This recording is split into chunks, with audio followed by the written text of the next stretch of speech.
Excuse you. Chef. Thank you.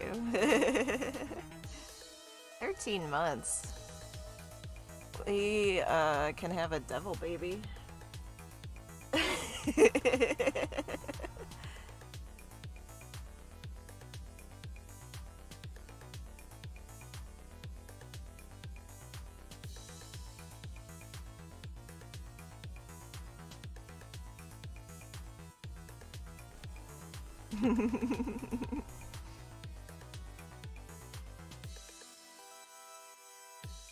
Come on, pull up fucking Doki Doki, you shit word. Okay, there it goes.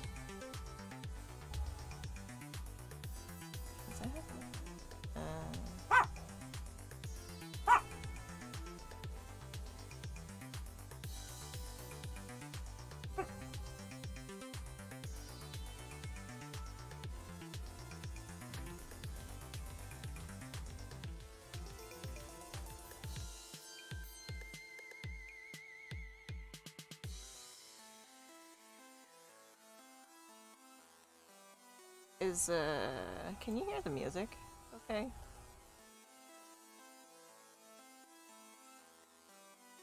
Or is it just like nothing?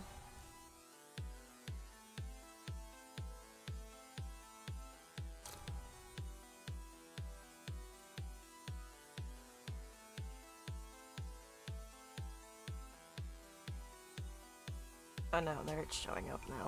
Cool, I think. Cool.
I should probably move this over here.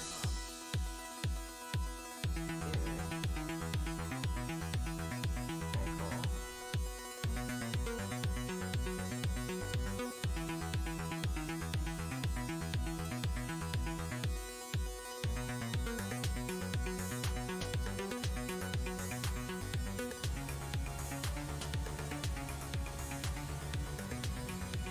What?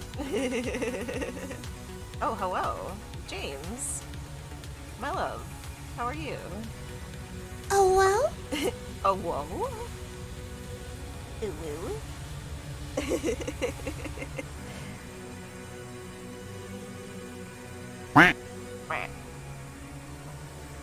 Hi, Coffee. Welcome in.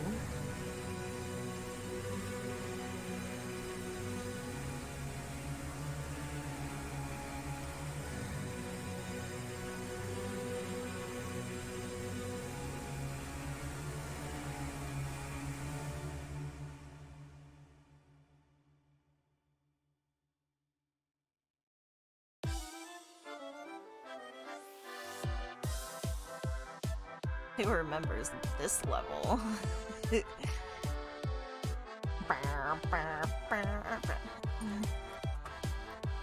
Yes, it is DDLC with Monica and the gang. It's actually DDLC plus, so we're doing the side stories. I did the first 6 of them, so I'm hoping to get through the last 6 and possibly the last one. We'll see. I don't know how well my voice is gonna hold out, but we're gonna try.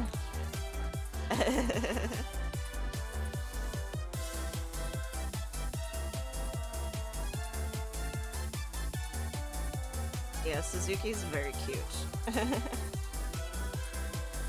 Or not Suki, I'm sorry. Suzuki. I'm sorry.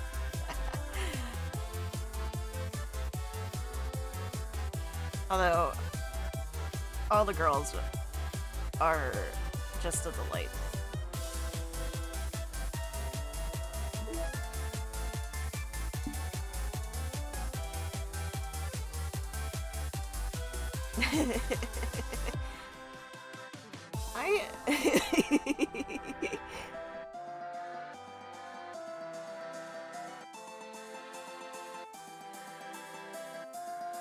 Yeah, where did my brain come out with that?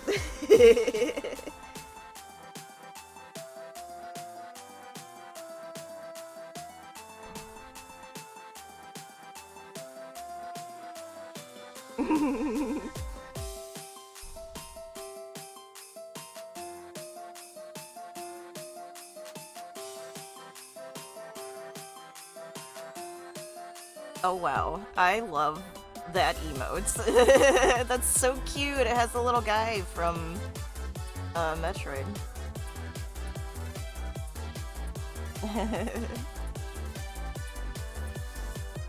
Oh, I wish it was better, but it'll be better now that I'm here.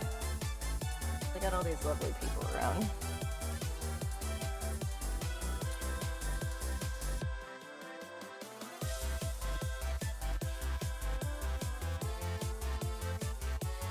Yeah, I can't wait to like send that to so many people.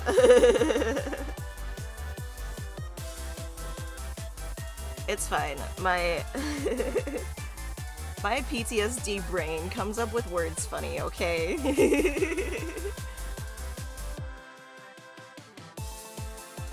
Let me take one more of these.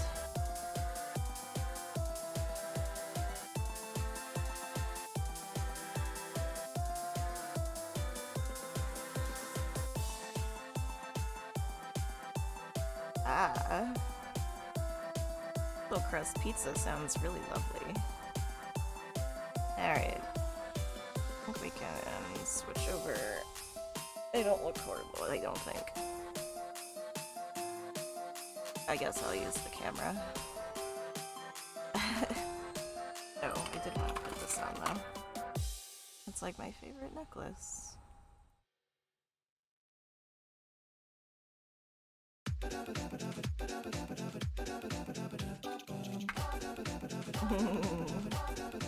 That's a good remix of that song.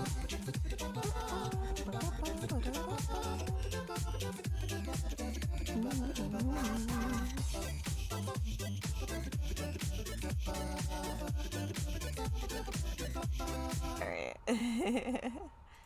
Hello, chef.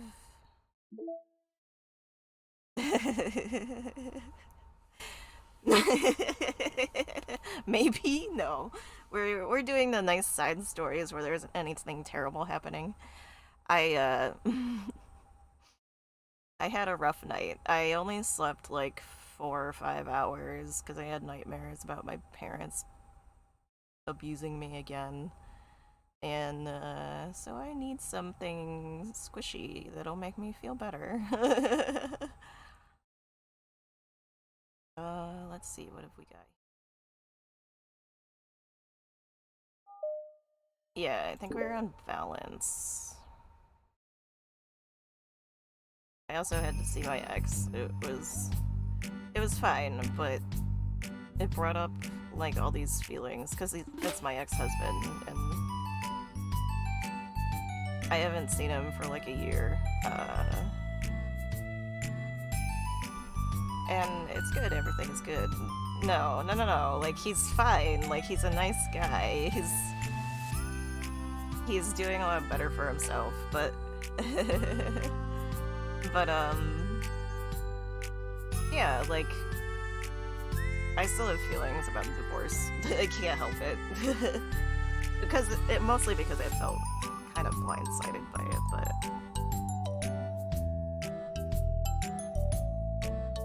alright. What should we do for Sayori's voice? Be my human squishmallow.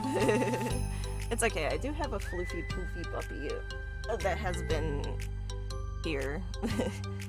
after I had the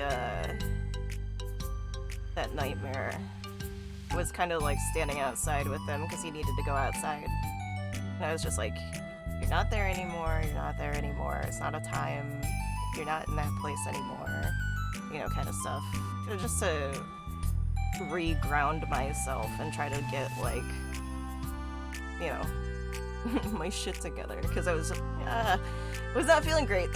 So I was doing that, and then Mickey is like wandering around, and then he like looks over at me, and then he comes walking up and puts his little feeties up to like for like uppies, so he's like uppies, uppies, uppies. And I was like, oh buddy, please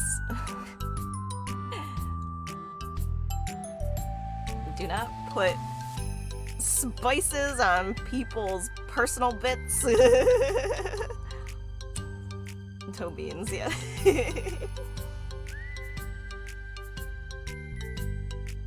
Aw, that's a cute. Ah, what a cute emote.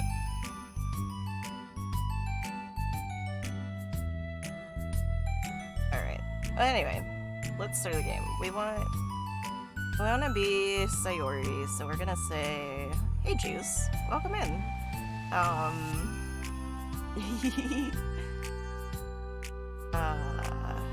Let's do... I don't remember what kind of voice I had for her. Natsuki! While Natsuki is messing with the orientation of her manga in the closet shelves, Sayori approaches from behind and pulls her into an embrace. What? Hi. Hi? The Literature Club has been in full swing since Natsuki joined. Including her, the club is now comprised of 4 members: Sayori, Natsuki, Yuri, and Monica. Each club member has received a day in the spotlight to share all of their favorite kinds of literature with each other. I love those emotes. We need one of me too at some point. Although I need to clean mine before we take a picture of it. Natsuki was first and shared her passion for manga. Then Sayori shared her love for poetry, as well as how she goes about writing it herself. Monica, who has multiple literary interests, decided to focus her day on short stories. And finally, Yuri managed to demonstrate her obsession with fantasy, with a little help and encouragement from Sayori. After the week we spent in their presentations, Monica decided to give the club members this next week to freely explore each other's literary interests. Sayori, having spent most of her time in the club so far with Yuri's fantasy books, is rather excited to begin her journey into Natsuki's manga collection. Oh, the audio's a little high, isn't it?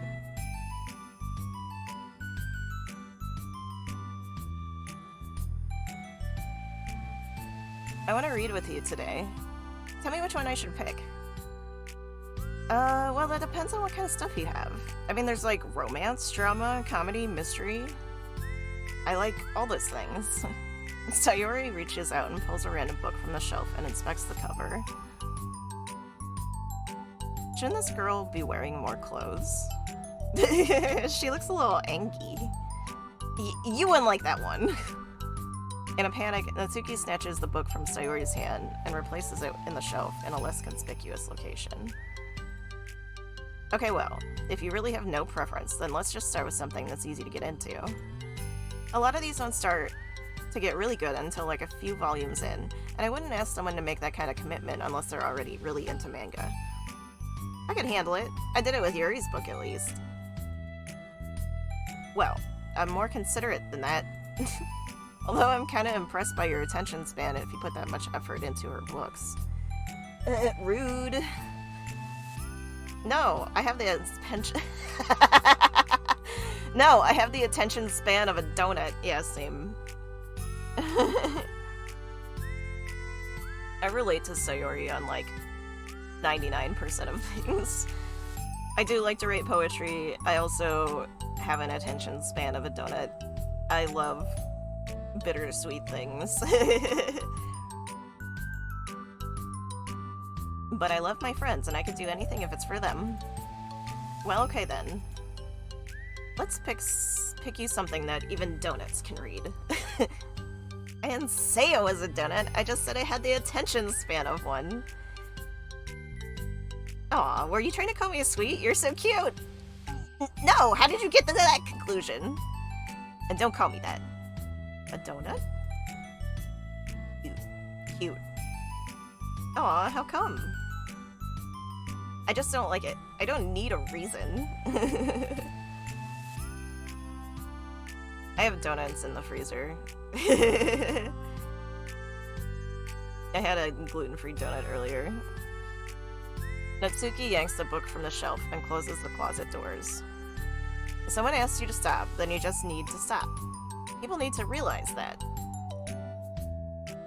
I'm sorry, I didn't really mean to hurt you. Nah, sorry, it wasn't you. Natsuki shakes her head while pulling a second chair over to her desk. I was talking about something else. I didn't mean to get angry all of a sudden.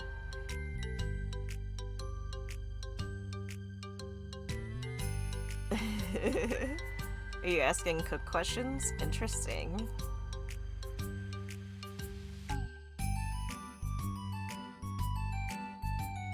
Natsuki averts her gaze and mumbles. You're like, well, like a nice person, so I wasn't talking about you. Aww. I still learned a valuable lesson. Sayori speaks softly as well, feeling shy after receiving the unexpected compliment. Well, anyway, here's the book, so just start it whenever you feel like it. What's it about? Well, it's like a comedy, and there's romance too, obviously. Sayori looks at the title. It's called Love is Another Word for Luck. It's about a girl who keeps accidentally running into the same guys, and then you find out, like, well, you should just read it. But you have to tell me what you think. I can already guess who you're gonna ship yourself with. It would be so funny if I'm right. Ship? I don't get it. Never mind. Let's not worry about that yet. Just make sure you tell me what you think. Oh, okay. I'll start then. Hey, maybe tomorrow we can do poetry too. Oh, yeah, I guess. But don't you want to finish this first? Yeah, but we could do both. I mean, unless you don't like poetry, then I won't make you or anything. No, it's just... Well, never mind. We can worry about it tomorrow.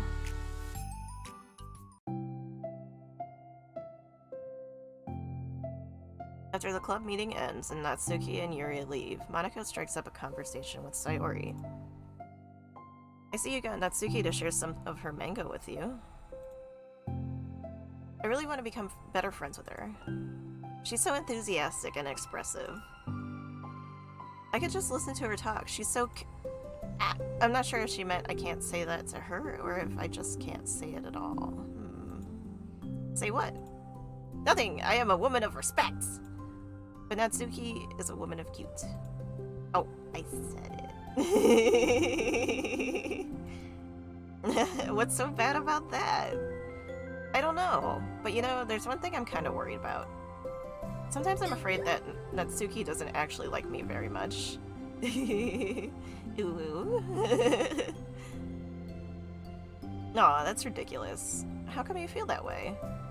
Well, I mean... just little signs, like how she only says hi to me after I say hi to her first. And it feels like she only gets excited to talk to me when it's about manga and other stuff she likes. She just seems dismissive a lot. Like she was like that when I brought up poetry. Yeah, but that doesn't mean she doesn't like you. She's probably just shy, you know? Maybe. Ha, my stupid head is just making me worry for no reason. It likes to do that. It's okay, try not to worry too much. Everything will be great. But you can always talk to me about any concerns that you have. I'm here to help. You're the best. Sayori gives Monica a quick hug. Well, I'm gonna keep trying because I love her and I want to get close to her. You got this. And then she murders her.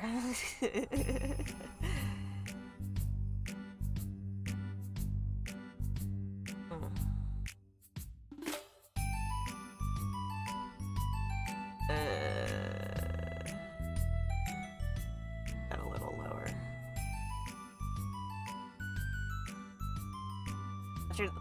After the next club meeting starts, Sayori is the last one in as usual. Trotting into the room, she sees that Natsuki is sitting alone by the closet, reading what must be manga. Without hesitation, Sayori pulls up a chair and plops herself down right next to Natsuki. Hello there. Hi. What's your reading? Can I read it with you? Natsuki pulls the book away from Sayori. You can't just start in the middle. There are spoilers. Besides, what about the one I gave you yesterday? Sorry, I was just curious. Well, anyway, I've been waiting forever for this volume to come out, and it just came out yesterday, so... Oh, that's exciting. Well, let you read it then. Can I sit next to you, though? Sure. Sayori plops herself down next to Natsuki, then pulls out a blank sheet of paper. Natsuki reads in silence, save for the periodic flutter of a page being released from beneath her thumb. Yeah, go commit crimes. Have fun. From Sayori's side, only the light tapping noises of her pen meeting the paper can be heard. Time passes. Sayori's paper is filled with scribbles, and the margins are lined with stick figures. Natsuki lets out a deep sigh and closes her book. Did you finish? No, but it's a good stopping point. My head is swimming. I need a break. Natsuki stretches her arms. Aren't you bored?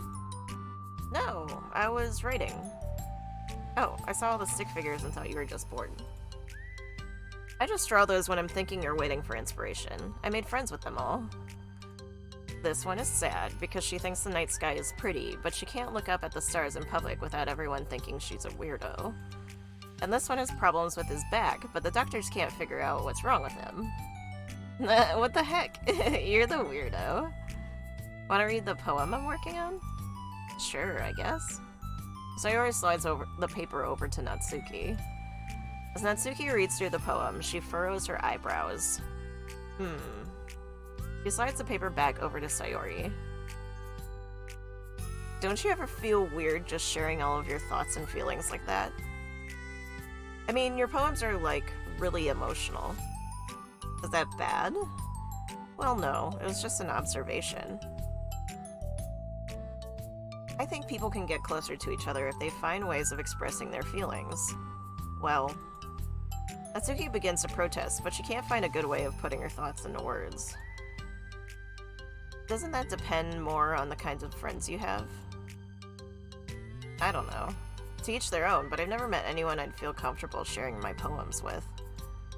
Not that it's you, it's just how I am, so... Ooh, you write poems? Woo. Oh, whoa, is with her face.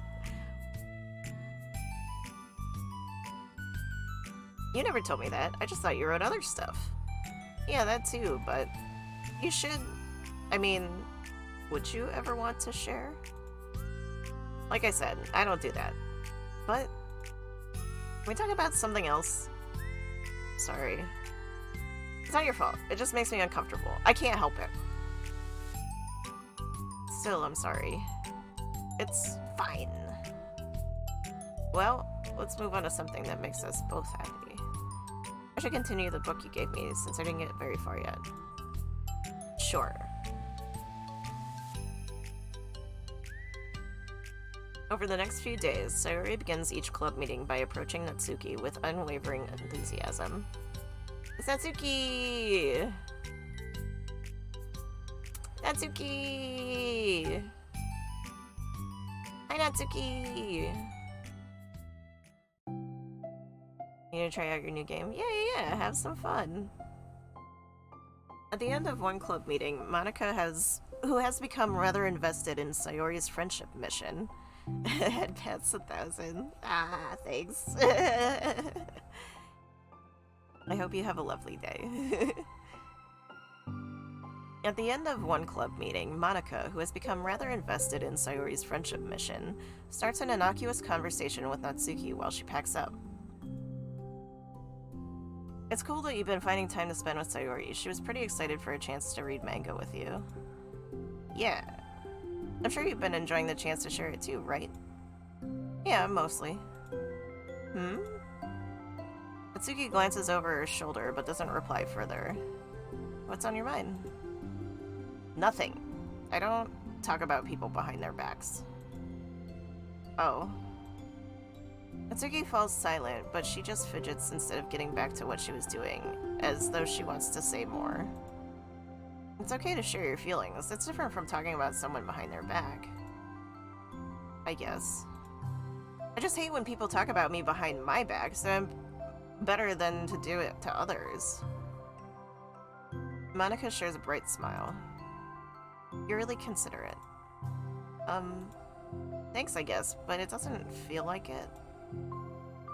You can trust me. Natsuki stands in silence for a moment, still fidgeting. It just feels smothered sometimes. I'm not used to someone being all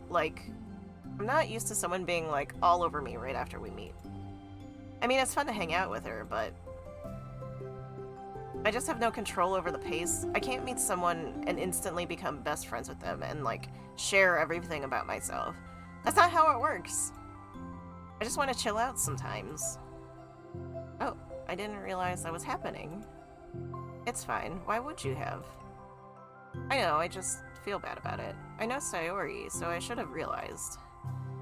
Monica navigates through her tinge of guilt, which has surfaced mainly due to her being the one who previously encouraged Sayori's behavior.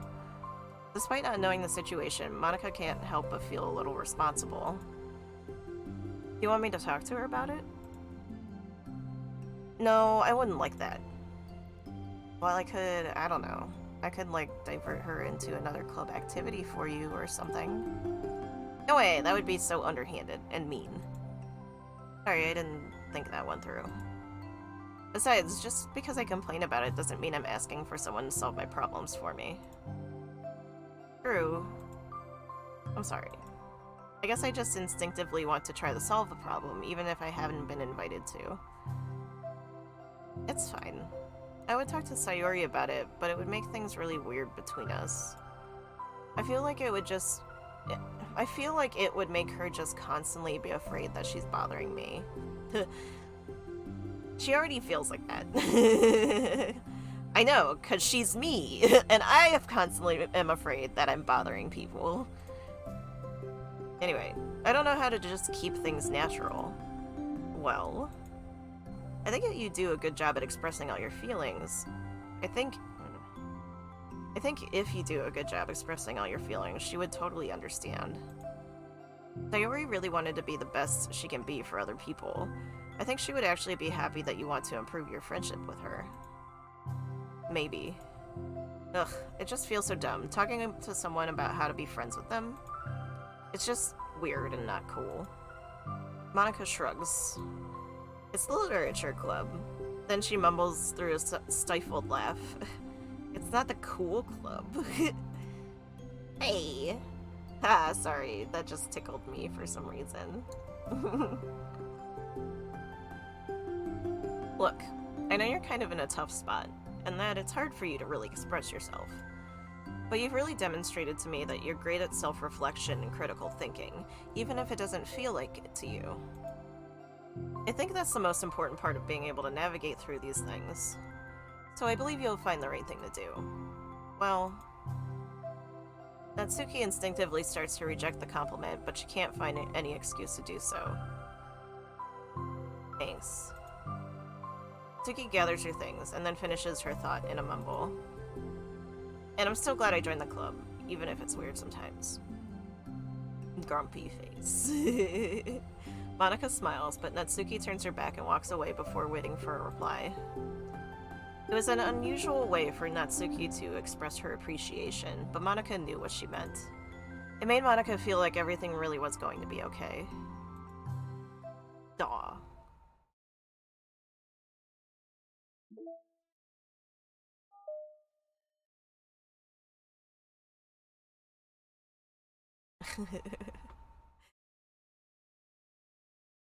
Yeah, they really are. They're so cute.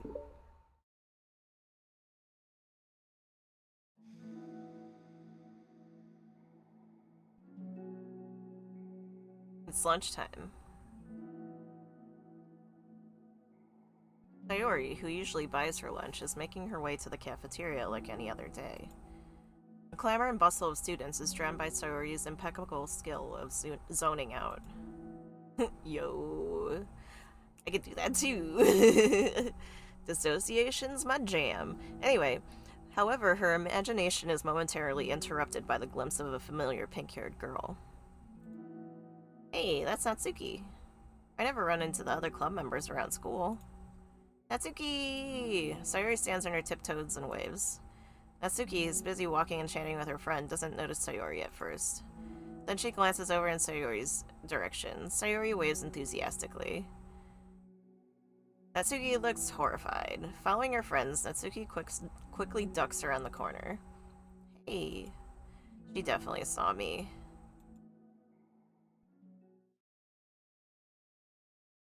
Monica is the first to arrive to the club meeting, then Natsuki. Sayori, having glanced through the window to see if Natsuki was already inside, is unable to work up enough courage to enter. Natsuki's been so distant with me. I was stupid to think she ever wanted to be friends. She only got excited because she got to share her manga. Aside from that, she doesn't even like me. I should just go home today. Sorry, but do you plan on going inside? No. Why? I am sulking. Oh. Well, I'm sorry for bothering you. Excuse me. No, don't leave me! Oh, I'll stay here then? I don't want to go in. I'm afraid of bothering Natsuki. I saw her at lunch today, so I waved and called her out, but instead of saying hi, she just ran away from me. I know I love Yuri. Really? Not bad. Hey! Sorry, that was a joke. This just sounded like something stupid I would do from anxiety. From anxiety? Well, I just don't like the attention being drawn to myself. Oh. Well, that makes sense based on the person you are. And Natsuki isn't shy like that at all. I thought we were friends. But it feels like every day she's just trying to distance herself more instead of get closer.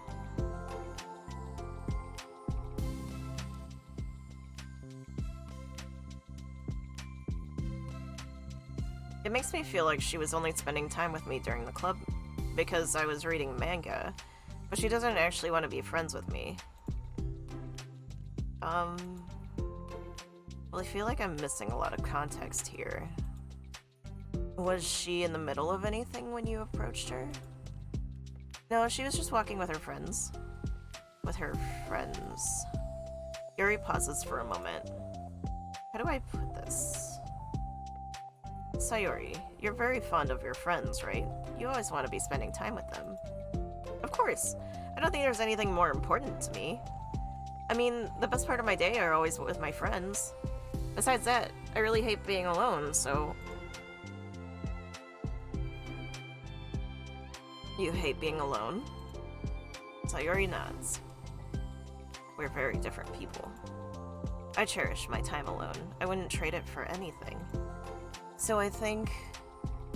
Well, if I was trying to have some alone time, and it would be threatened with an interruption, then it just would not make me very happy. Yeah, but that doesn't have to do with Natsuki. She was already with her friends, not trying to be alone or anything. No, I think it's similar. Well, we're all friends in the club. But we have our own lives outside of the club as well. If you think about it, making new friends isn't some casual occurrence that happens on a daily basis. A friendship is an invitation to intertwine your lives together. But the capacity at which each person is ready to do that might be different. There are friends who are just like to have fun together, and others who talk every day and share every detail of their lives with each other. I think when establishing a friendship, it's important to consider the comfort level of the other person. I mean, we don't really know much about Natsuki's life outside of the club. It could be that she simply needs to make friends at her own pace, rather than jump headfirst into a new commitment. But that means I really was bothering her? I just really wanted to be good friends with her, so I treated her like one. Was I actually hurting her? I don't know. I'm sorry. My insight is really only based on what I understand about my own needs. And Natsuki and I are completely different, so how was I so selfish? Even if all that is true, that it still means I hurt her. I think I messed up. Yuri, with you, I think I was really careful to understand your needs when I was becoming friends with you. But I wasn't careful at all with Natsuki because she already seemed really social. I just took control of everything instead of looking for the right balance. Now I hurt her, and she doesn't want to talk to me. How could I let myself do this? Sayori? I think that... Well, there was that one time you told me something about the way I saw things in my head being different from reality. It's easy to automatically jump to the worst case scenario, but I think it's more likely that Natsuki doesn't harbor any ill feelings towards you. So I think if we were to realistically consider the situation and how it would cause someone to feel, I'm bad at this, I'm sorry. You're a lot better than me at things like comforting and reassuring people. Suddenly, Sayori gives Yuri a gentle hug. You're the best, Yuri. I'm sorry for burdening you with this. You're trying so hard for me. You're such a sweetheart. It's not a burden. I enjoy listening to others. And my friends deserve happiness. Sayori beams. Well, I think I'm gonna give Natsuki some space. She should do what she wants. And if she does still want to be friends, then I'll learn her needs and I'll match her boundaries. She looks so determined now. Yeah, I'm sure that's what's best. I wish I didn't feel so awful and guilty. It makes me feel desperate, like I need to make it up to her by trying to make her happy. But that's not what she needs. I just have to tell myself that. It hurts, but I guess it means I still need to grow. I really want to grow as a person. It used to be better for my friends. I want that. It's very mature of you, Sayori. I'm mature. Sayori hops up and down on her toes. So does that mean you'll be going home after all? Sayori shakes her head. I need to be here to show her that I respect her space. I'll just spend the club by myself today. Yuri nods in understanding. You can go in first. Okay. You're blocking the door. Oh! Sayori steps aside. By the way, before Yuri enters the club room, Sayori interjects. You said that you and Natsuki are completely different, but I don't think that's true. I think you're actually really similar in a lot of ways. Yuri smiles and shakes her head. Sayori, that's absurd. You're very silly sometimes. Yuri turns and enters the club room. After a moment, Sayori follows. The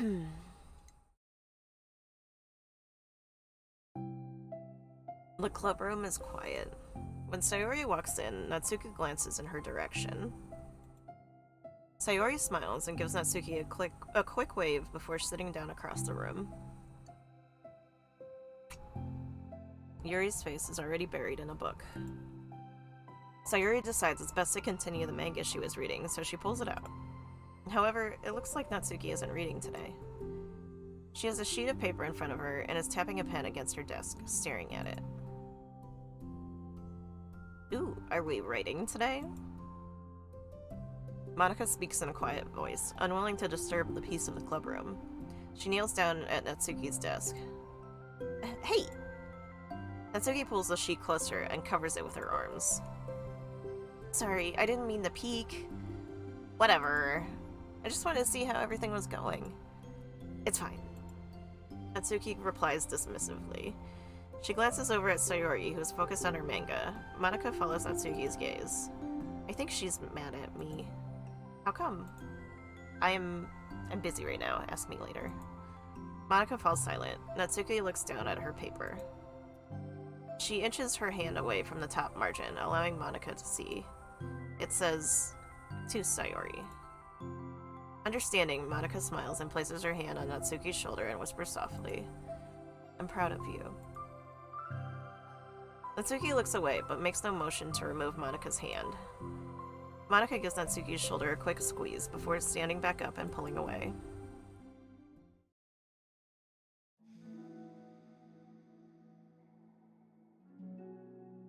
The end of the club meeting passes. Yuri has already departed. So has Monica, after checking on Sayori and Natsuki to ensure that they wouldn't stay too late. Sayori was determined to finish her manga volume before heading out, since the end was approaching. However, with Natsuki also staying late for an unknown reason, the silent tension hangs in the air. After finishing the volume, Sayori brings it to the closet to put it away. And she slides it back onto the shelf while Natsuki watches. Then Natsuki gets up and pulls it back out in order to return it to its proper location. Sorry. I didn't know where it was supposed to go. It's fine. The two fall silent again, avoiding eye contact. They both look like they're about to say something, but neither can break the silence. A moment passes. Oh. I'll be on my way. See you tomorrow. Sayori turns away to hide her pained expression, then walks away from the closet. If there's any proof that Natsuki no longer wanted to be friends, this was it. Defeated, Sayori carries herself out of the clubroom. Once in the hallway, Sayori takes a deep breath and hits her palms against her cheeks to clear her head a little. Suddenly Natsuki's stammering voice calls from behind. Natsuki? Startled, Sayori turns back around to face Natsuki. Natsuki fidgets and anxiously continues with a shaking voice. I have a lot of things to say. Me too. Wait, you go first. Natsuki bites her lip and can't stay still. Aw, well, first of all, she cuts herself short, struggling to continue. Trying to force the words out, she stamps her foot and hops up and down a little. I'm sorry for the thing I did at lunch, and I'm sorry for just being kind of mean lately. It's really hard for me to, I'm not good with things that make me uncomfortable. Especially when it comes to, like feelings and stuff. So, face burning, Natsuki clams up again.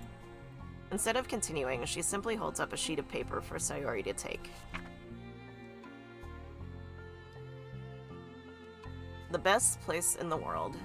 Let's read this. I love my bedroom. It's full of bright colors and soft things. Hey, Garm. Good to see you. Welcome in. The sun shines in and makes everything sparkle. It's the best place in the world. It has all my treasures, all my books, my collections, my memories. All of my dreams were born in this room. It's the best place in the world. It has all my secrets, all my failures, my fears, my feelings. Sometimes it feels so fragile that the door will break at the slightest touch. But it's still the best place in the world. But when someone knocks, I get scared. I brace my arms against those loose hinges. Please don't break. Please don't come in. I'm not ready. It's my best place in the world. The knocking won't stop. I block the door with furniture. An eye peeks through the keyhole and I panic. I'm trapped in the best place in the world. I'm not ready to share my favorite place. I need to clean my secrets and make my bed and hide my nightmares. I need to touch them and put them away to see them again. I have so much to do and I'm scared. I'm not ready. But it's still my favorite place. I still want to share it. However long it takes, if you wait patiently, I'll eventually open the door, and I'll show you the best place in the world. I'm doing better now that I'm playing games. Carm, thank you. It's a poem. Oof.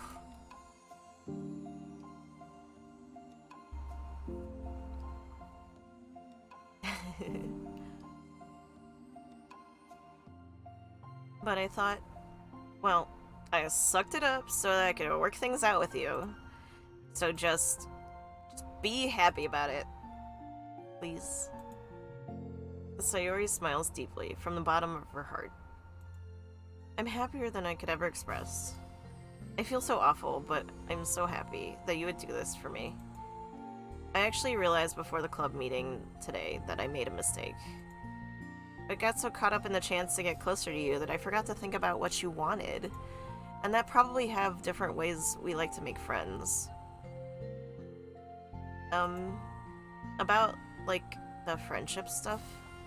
I mean, it's okay. I understand, so you don't have to force yourself to talk about it. Your poem did a good job. So don't force yourself if you're not ready yet, okay? Natsuki nods.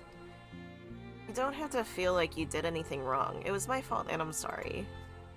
I wasn't mad at you today or anything like that. I actually felt really guilty and wanted to give you space. I was thinking it's silly that I just approach you all the time and that I should just let you approach me when you want to. Just whatever makes you comfortable. I respect that from now on. Friendships should always start with those things. With the right balance. Natsuki nods again. One thing about that. Well, I don't want to have to approach you all the time either. I just want it to be balanced, like you said. Sayori nods. I understand. We'll make sure of that together then. No.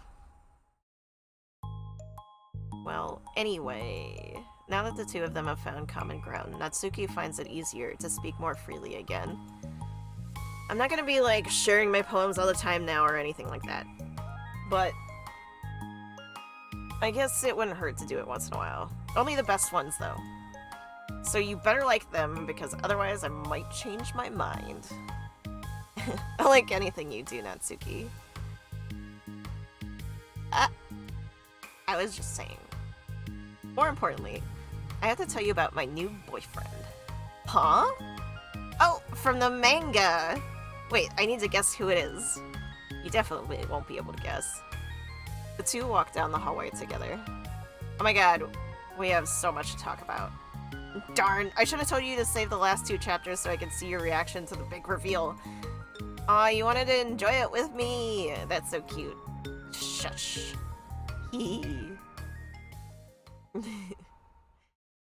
Very cute. How long have we been playing? Oh my god, it's like been an hour. Not even an hour?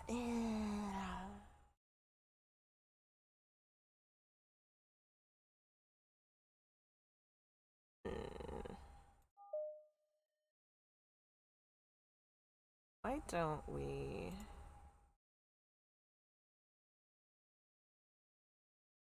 Let me see.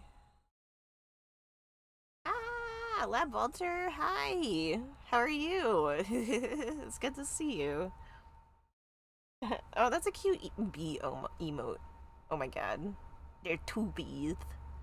They're so cute. Oh, from Critical Role? Nice.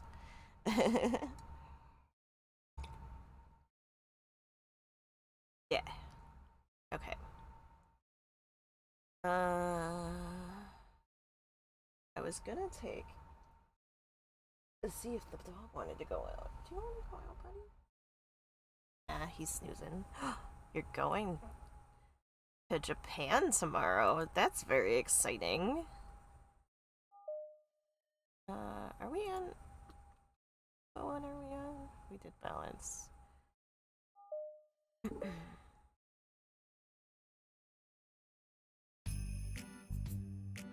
That's so exciting, Lab Walter. I'm hoping tomorrow to, like, get my, driver's license updated, and I also have to get, like, my freaking car tags updated. So, I don't know. We'll see if I wake up early enough for the DMV. But anyway, I would like to start to get, my, see if I gotta work on a passport. Once I get my driver's license and the thing for my car, I can start doing an application for a passport, I think.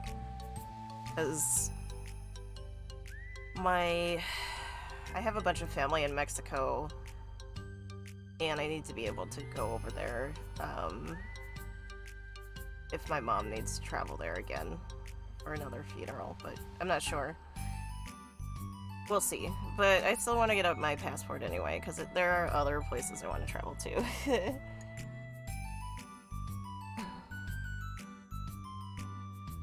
But yeah, that's exciting. I hope you have a nice trip, and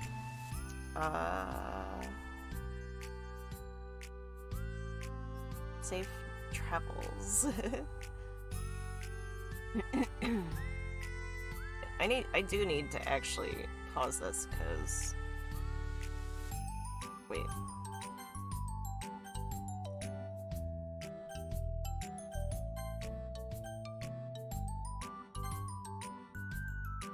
Can I just go back? There it is. Okay. Yeah, that's so cool. I'm so jealous. Let's put on a thing, because I need to go cough up a bunch of stuff, apparently.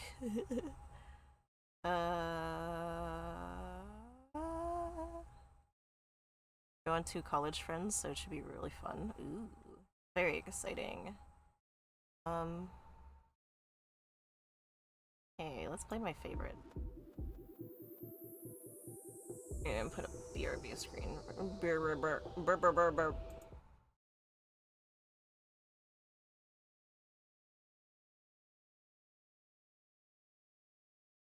I really want to go visit the pyramids in Mexico, because, you know, indigenous. But yeah, we'll be right back. Bye!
Oh no, we're safe!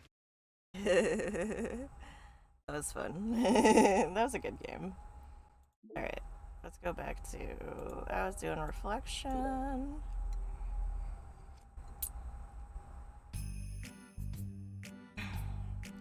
Am I bothering you? No. Okay, just checking. It's hard to tell since you always look so into it when you're reading. Oh. Hey, Garm. Welcome back. No, it's okay. It makes me scared to interrupt. Well, it's within my expectations to be interrupted when I read here. It's mainly when I'm by myself that I don't like it. That makes sense. I guess if you take it here in the first place. If you're in here in the first place, then you're more ready to socialize, even if it takes a little bit of prodding. It's not so bad to be social if I let others do the work, so it can be healthy to put myself in a social environment every now and then. It's mostly difficult when I don't know anyone, or there are too many people, or everyone is being too silly for me to keep up with. Yuri glances across the room at Sayori and Natsuki. Sayori has her head cocked back and her mouth open, trying to catch a piece of cookie that Natsuki is lobbing into the air, but the pieces keep bouncing off her face and hitting the floor. Maybe I should say something. No need, they just ran out of cookie. What a waste. They've really become good friends, haven't they? I'm happy. Sayori seems particularly good at making that happen. But the two of them are both on the energetic side, so I suppose it works out well. Yeah, come to think of it, you and I haven't had many chances to talk one-on-one, have we? Though that might be partially my fault, since I'm supposed to be the one engaging club members. Not at all. I've probably formed a habit of drawing minimal attention to myself. The responsibility is equally on me, at least to display some openness to engage. Well, what about that? What about during times like lunch? Do you meet up with friends? I just read. Oh. But I like it that way. It feels nice to be carried off again after a morning of classes. Do you always read fantasy? Oh, not always. I suppose it's all I've read recently, but only because I'm in the middle of this series. There are still 2 more books after this one. I guess those long books suit you well since you spend so much time reading. Well, fantasy may be my favorite, but after that I'm more or less indiscriminate to genres. I'll read anything with depth and maturity. Oh yeah? Even like romance? Well, there are a lot of books that have elements of romance in them. Oh, come on, Yuri, you know what I mean. Monica lowers her voice. It's a guilty pleasure of mine, so don't tell anyone if you do too. So I won't tell anyone if you do too. Maybe more when I was in middle school. I mean, I was really lonely and people were mean to me a lot. So it kind of felt like, please don't make me think about the past. Sorry, I just got super curious. You know, we should really pick out a romance novel to read. That would be so much fun. Absolutely not. Really? Even if it's just between us? Try asking someone who has no shame, like Natsuki.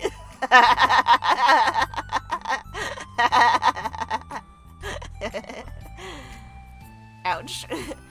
Sorry, I swear I didn't mean that. Well, I guess it's my fault for pressing you. I'm like that for things in my past, too. You know, things I feel too embarrassed to re-experience. There's nothing wrong with growing out of things. It happens to everyone. For instance, Natsuki's interest in manga reminds me quite a bit of how intense I used to be about my own interests. It makes me think that she'll likely grow out of it, too. Hey, were you talking about me? No, we were just talking about how our interests have changed over the years. When did you get into manga, Natsuki? Like a couple years ago, I guess. I was already sort of into it before that, but I wasn't really going hard until then. Oh yeah? What was it that inspired you to get more into it? I don't know. I guess... let me think. It was after I discovered that series I really liked. Yeah, I was just like really fed up with a lot of things and I got super into this one series that I could really relate to. I guess I had that edgy phase where I had just hated everyone around me and wanted to be by myself. Hey, kind of like Yuri. Monica! Sorry. That's completely wrong, so... It's so cool that you both really found your thing. They're almost like opposites, but it sounds like they helped you a lot through hard times. You know it.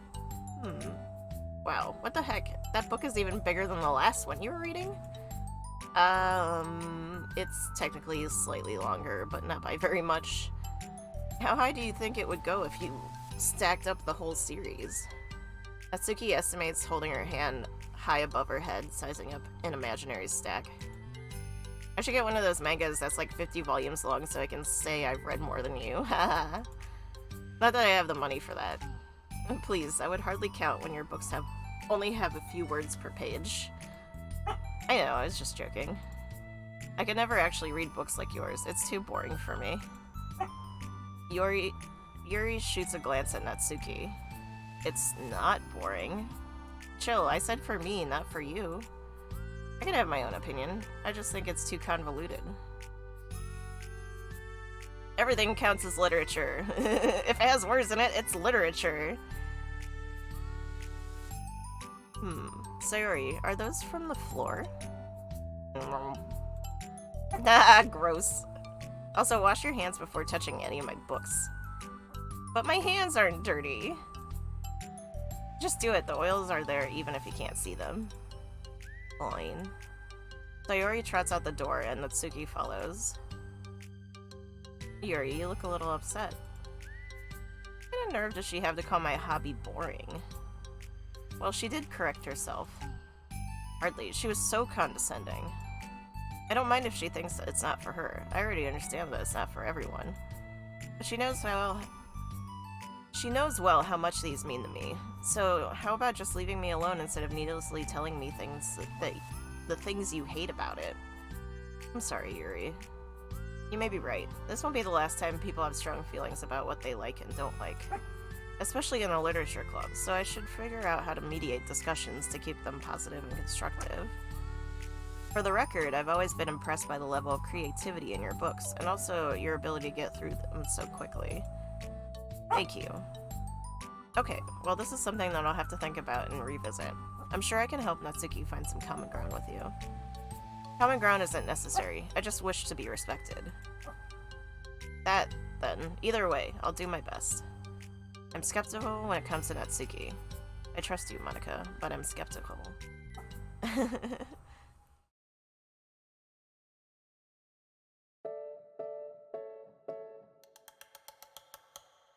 Okay, everyone. We have a special club meeting today. As you know, the Literature Club is a place where we get to share things that we're really passionate about. That also means we should be mindful of how we respond to each other's feelings. I think that we have a chance to turn our differences into positive energy for each other. Jeez, why is this so loud?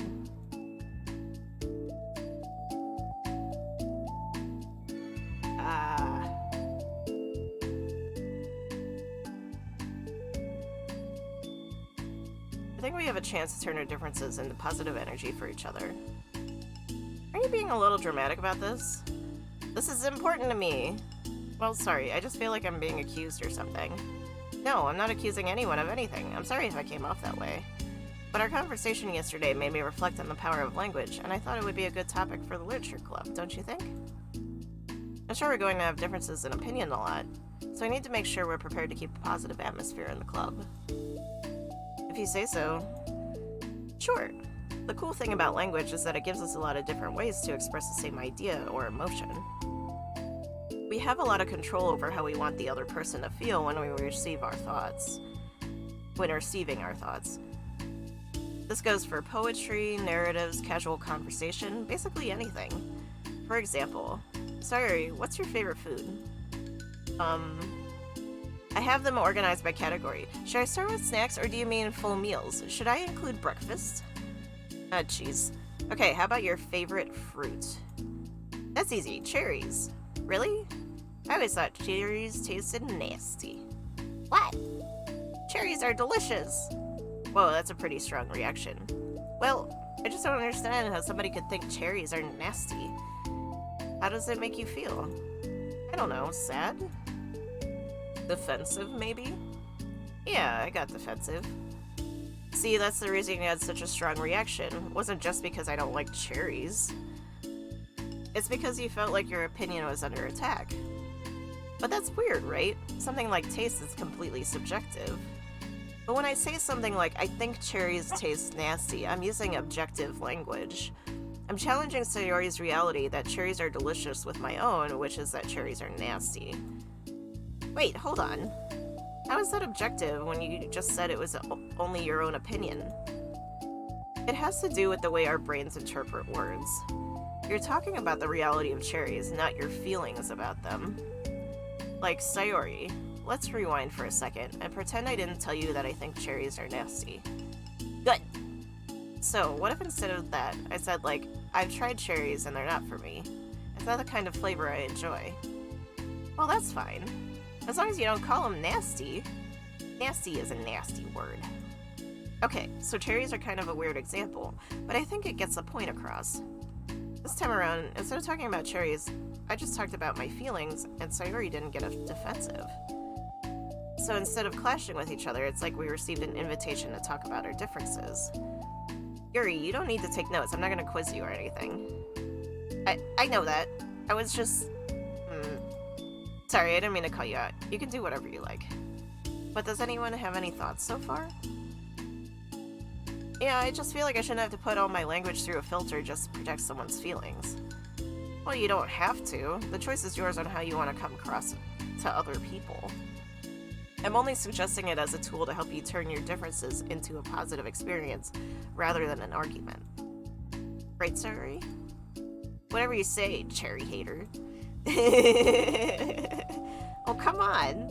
Sayori, I actually like cherries. I was just saying that to help demonstrate. What the heck? I've been duped! I'm sorry, Sayori. I'll make it up to you later. How about a cherry sundae? You're welcome to dupe me anytime, my beloved president. Buying people's loyalty. How deplorable. Oh, I like it when you turned down a free sundae, Yuri. Oh, like you would turn down a free sundae. You were certainly a fan of those cupcakes I brought in the other week. That was, I was reading and not keeping track of them. Oh, that's enough. We're getting off topic. So now we have the gist of it. How about we try it with something more relevant to the club? Like manga, right? Let's try to have a productive discussion about our differences in opinion. Yuri, do you want to start? Well, I'd rather not, no. Aw, how come? Well, because I don't see how anything productive can come from that. It's just going to start a fight. No, it'll be fine. That's why I'm here to moderate. Let's just have a calm and rational discussion. Yeah, give me a little more credit. I'm not a child. You don't have to coddle my feelings. I always think it's more respectable to just speak your mind. Respectable? Yuri's expression changes at that word. As Mana recalls, being respected was the crux of the matter for Yuri. Well, the point of the exercise isn't exactly like, it's fine. I have nothing against anyone personally. You're entitled to enjoy whatever it is you like. I just prefer more depth and nuance to my reading material. I look for stories that are imaginative and sophisticated beyond the surface level. Oh, well, that's just a misunderstanding then. I thought you were gonna say that manga's for children or something, like I don't hear enough of that. But there's plenty of deep manga. I'm not clueless about manga. I've read my own fair share when I was younger. What? Are you serious? How come you never told me? Because I'm past that point in my life, and I really preferred not to revisit it. I prefer more mature things now. Excuse me? Okay, hold on. Can I jump in here? Let's try to keep things subjective. Because if you imply that manga is immature, then aren't you implying that someone is immature for being into it?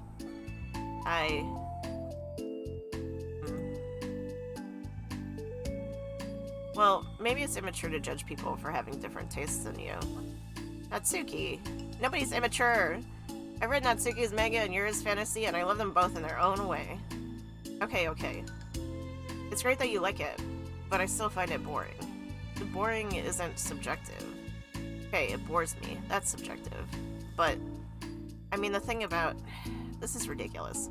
Don't you see why I didn't want to participate in this? I knew it was just gonna make people upset. Not upset! Like I said, I don't care what other people think. But I always got that impression that you secretly looked down upon me, so I'm glad my suspicions were confirmed. That's not true at all. You're making assumptions. You can't blame me for getting defensive when nobody ever has the least bit of respect for the things that I'm into. The only thing I look down upon is when people make fun of me for just being myself and trying to mind my own business. What? Have you looked in a mirror? Tell me again about respect after calling all of my interests immature. You can't... Please stop. Please? You don't mean the things you're saying right now. Let's just be friends.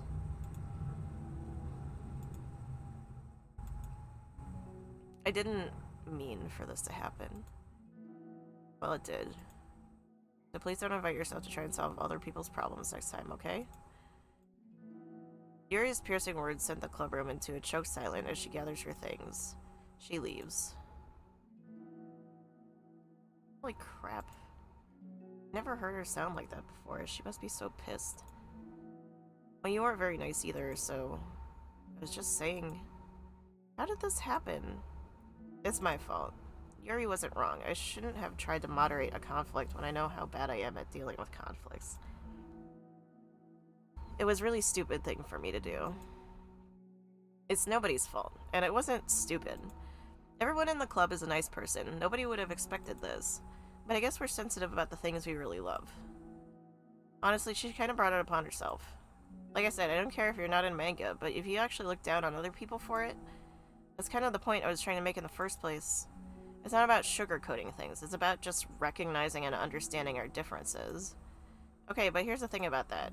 Yuri actually looks down on me. It has nothing to do with her word choice or anything like that. So I see what you were trying to do, but I really think the problem here is her, not just, like, the way we talk to each other, right? I mean, Yuri isn't like that. She's a lot sweeter than you're giving her credit for. I'm sure she'll be reflecting on this. I actually think everyone should. It'll be fine. I'll figure something out. Wow, I'm just, like, saying that instinctively. I'm just setting myself up to cause more problems. It wasn't your fault, Monica. You don't have to beat yourself up over it. If you ask me, it's good that the truth finally came out. Because I can just move on now. But, it's fine, I promise. Now let's just get our mind off this, okay? In fact, it's a good opportunity to read some manga without having to worry about feeding your superiority complex. Don't be mean. I'll talk or read manga or whatever you want, but don't be mean to my friends, okay? Sorry. I'm just bitter. Everything will be okay. I mean, I don't have the answers, but I at least know that we're all good people and don't want to hurt each other. This will be a learning experience. Monica says that, but her uneasiness is given away by how much she has to force the reassuring tone in her voice. This was bound to happen eventually. Natsuki and Yuri are always engaged with each other, the least out of anyone, and this is the reason. As Sayori and Natsuki proceed to distract themselves with the manga, Monica sighs to herself, unable to shake her worried thoughts. Will the couple really just have to come to terms with the fact that some members will be incompatible with each other?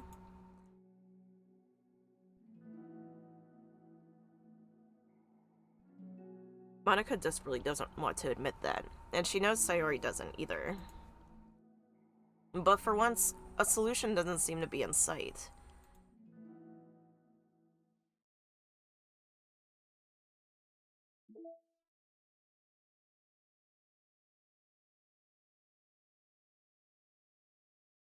We just did the second one, right?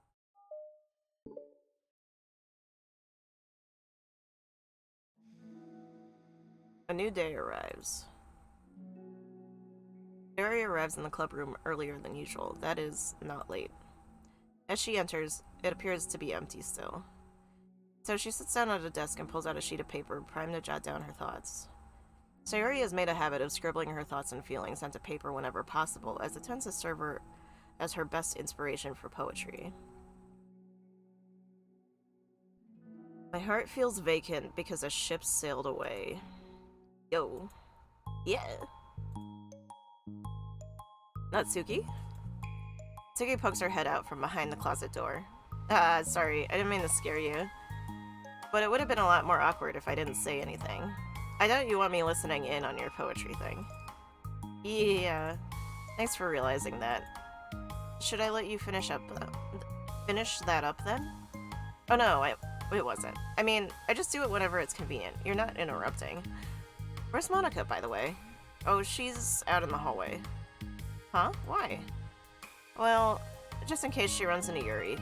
Sometimes Yuri is too nervous to come into the club room by herself, so... Oh.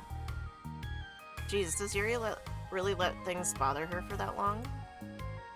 She can't control her feelings. For some people, it's really hard to cope when you get a bad thought in your head.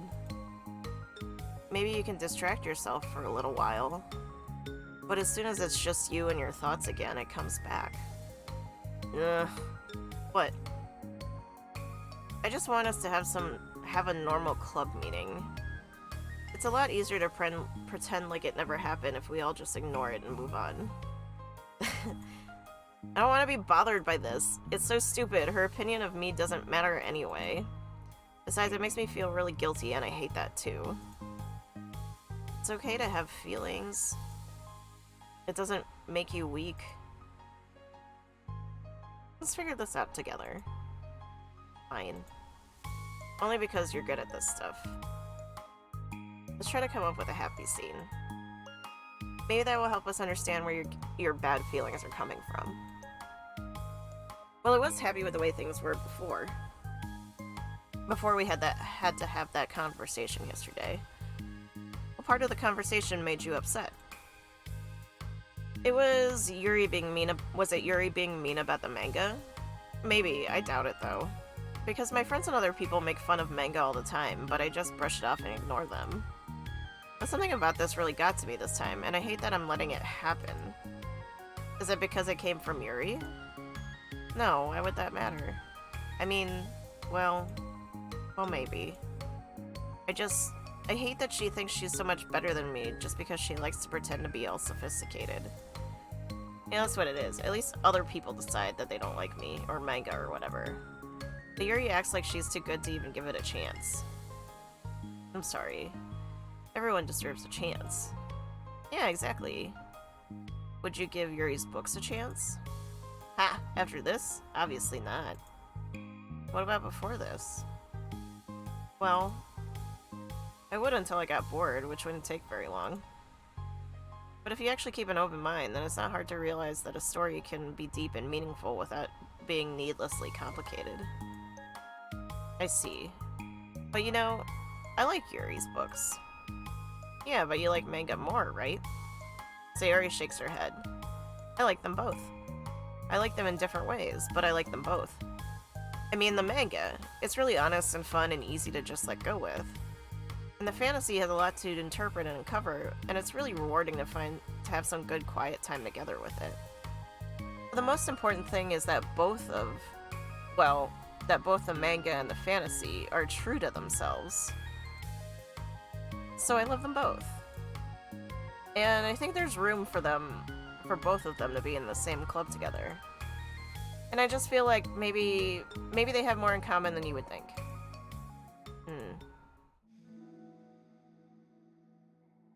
How do you get along with everyone so well? I always get into fights with people. Like, first it was with Monica, when I was new to the club.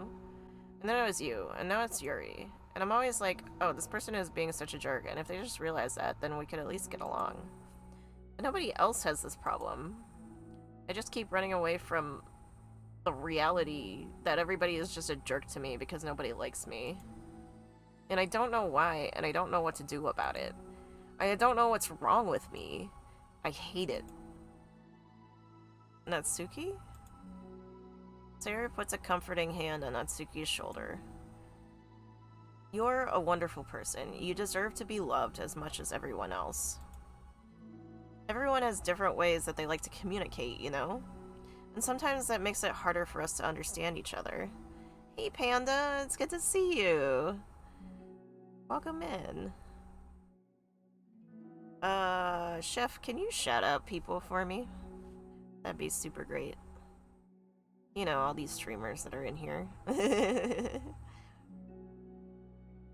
And shout yourself out. Everyone has different ways they like to communicate, you know? And sometimes that makes it harder for us to understand each other.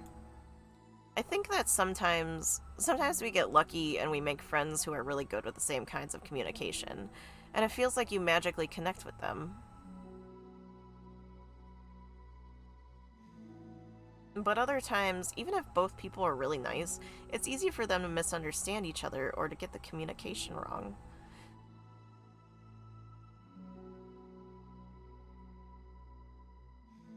It's something that Yuri struggles a lot with, too. It can be really hard. It takes a lot of, like, reflection and self-awareness and vulnerability. I'm bad at that one. Vulnerability. I always have to be the strongest. What do you mean? Tell me about that part of you. Well, it sounds stupid, but I'm really used to people being mean to me. Like my friends, and I guess my dad, like when I don't get good grades, or even stupid things like if my room isn't clean. So what am I gonna do? Cry about it? If I let myself get upset, then it's just letting them win. I'm better than that. I'm better than all of them. So things always have to be everyone else's fault. It feels like if something goes wrong and there's even a tiny hint that it might be my fault, then I just get really angry and I find ways to blame everything else instead. Do you see yourself as better than Yuri? If I said that, then I would just sound really full of myself. No. Our thoughts and our feelings are two different things. Even if we don't like our feelings, we have to understand them if we want to learn more about themselves. We want to learn more about ourselves. That's a part of vulnerability, you know? Accepting that we have feelings that we don't like. It's very true. I hate that. My feelings make me a bad person. Because my feelings just don't want to tell me that I'm so much better than her. That she's judgmental and know-it-all who's stuck in her edgy phase and that I'm just way above all that garbage.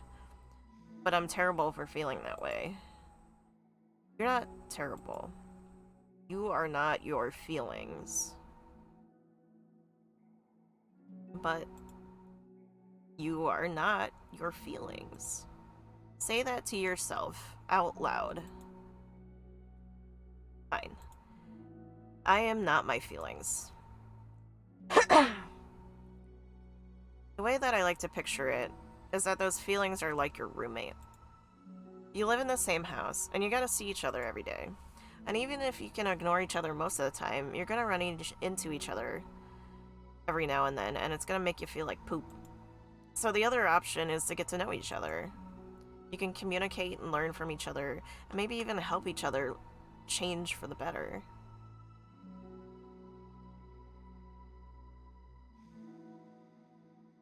Does that help you understand? How do you know so much about this stuff? I just have a roommate that can be really hard to get along with.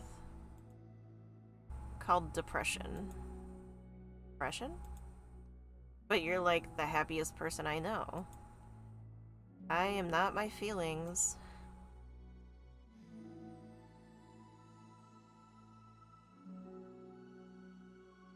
I want to be a good person like you. Aw, you little sweetheart. We're all good people. You and Yuri and Monica. And I think Yuri will eventually learn that about you. Natsuki remains silent, feeling a little overwhelmed. Despite Sayori's kind reassurance, a complicated mixture of pain and sadness seems to fill her, as though flowing from a wound inside her. Yep.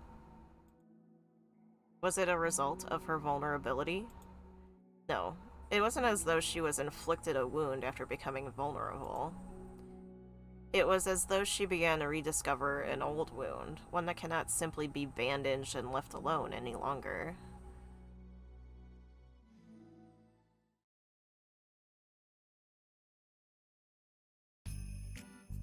Yuri, what are you doing all the way over here?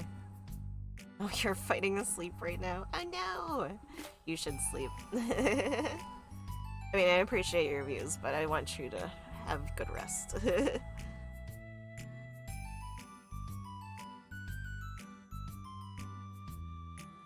I was looking for you. Please don't yell at me. Oh, I'm not gonna yell at you. I just wanted to say that I'm sorry about what happened yesterday. This is unfair for me to put everyone on the spot like that. Okay. Next time, I won't just try and jump in and solve everyone's problems. I guess it's a bad habit of mine. You're not mad at me? I thought you were the one mad at me. That was so awful yesterday. Yuri curls up, recalling the details of that argument. I can't even have a normal conversation without saying something wrong and making everyone upset.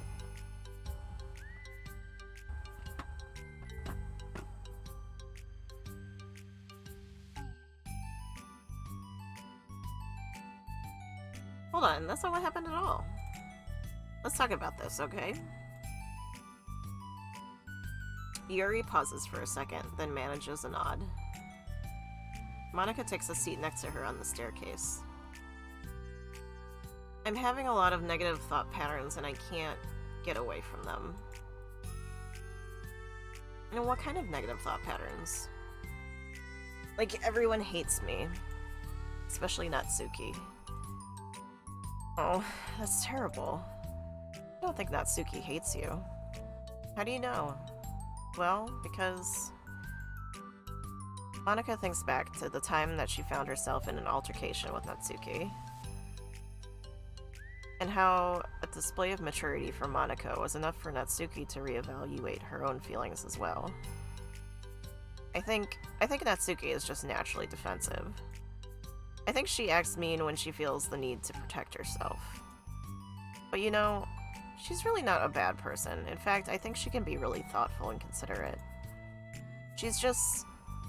Well, I guess the way it works is that she wants to receive some degree of kindness first before she feels comfortable returning it. Oh. But that means the burden is on me. And I don't know how to say things that make people like me. Every time I open my mouth, I just...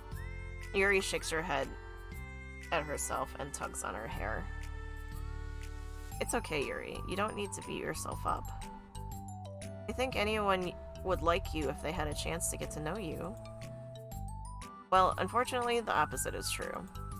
That's why I'm not talkative to anymore in the first place. Because everyone used to think I was weird and talk about me behind my back.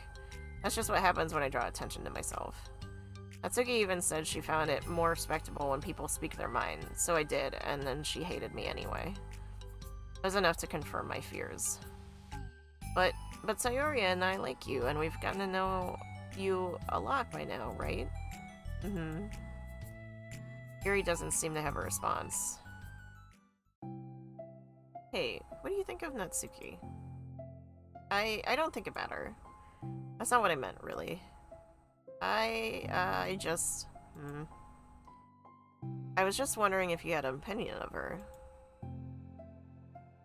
I do. What is it? Natsuki seems to bring out the worst in me, and I feel really ashamed of it. I like to think of myself as a fairly sophisticated person, so for someone to just treat me like I'm inferior despite my tastes, that's just the worst kind of insult coming from someone like her. And it makes me think bad things about her. But everyone else seems to like her, so the only explanation is that it's me who's doing something wrong. And my feelings about her are wrong.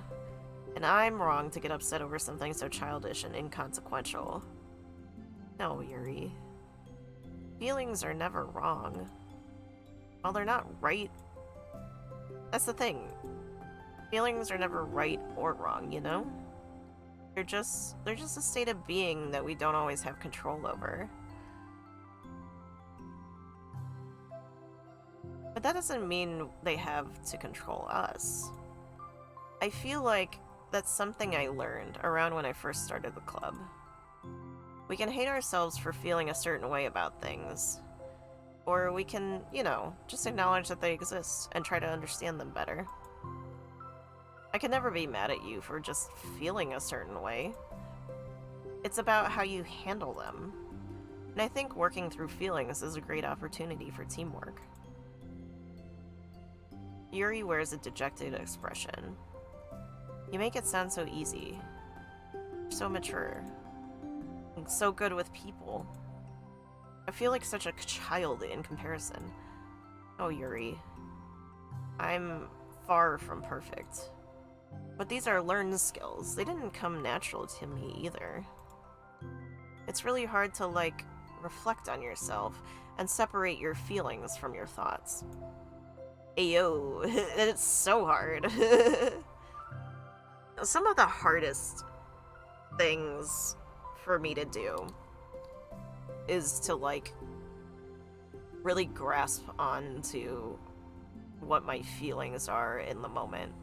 Like, looking back, I can recognize them a lot better, but, like, I feel like I have this, and I know it's from dissociating constantly as a child, because I wasn't allowed to have needs, and, so I was just not taking care of anything.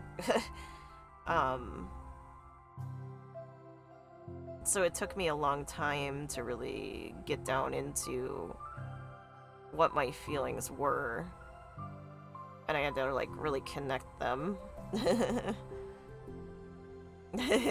Panda, it's okay if you doze off. I don't mind.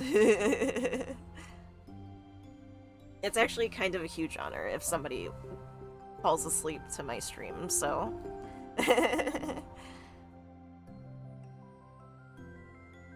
But yeah.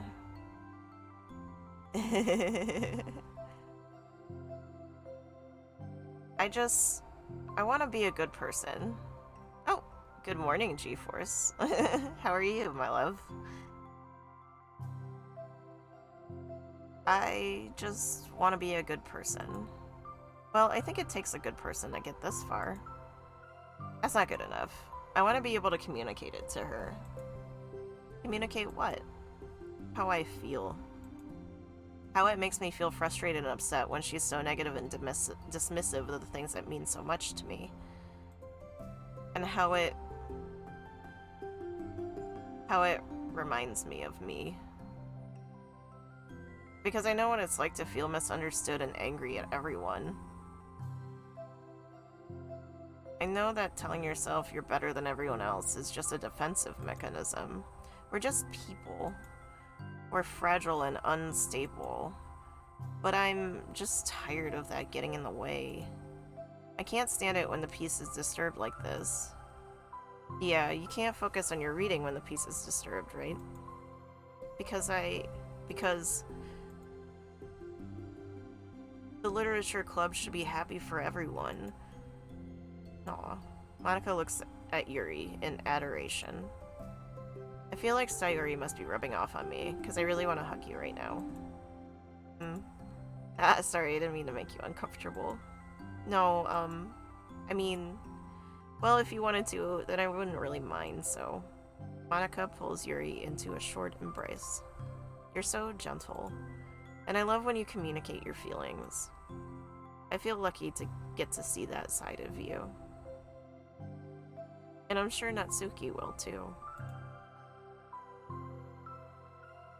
I'm going to write her a letter. Oh, a letter? What a great idea. Just because I'm not good at talking, especially under pressure.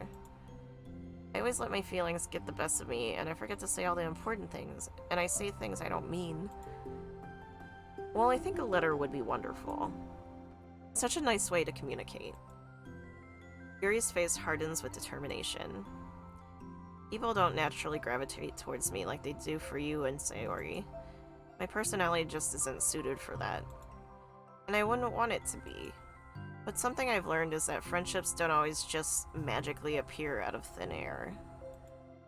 For instance, I would never have seen myself making friends with someone like Sayori.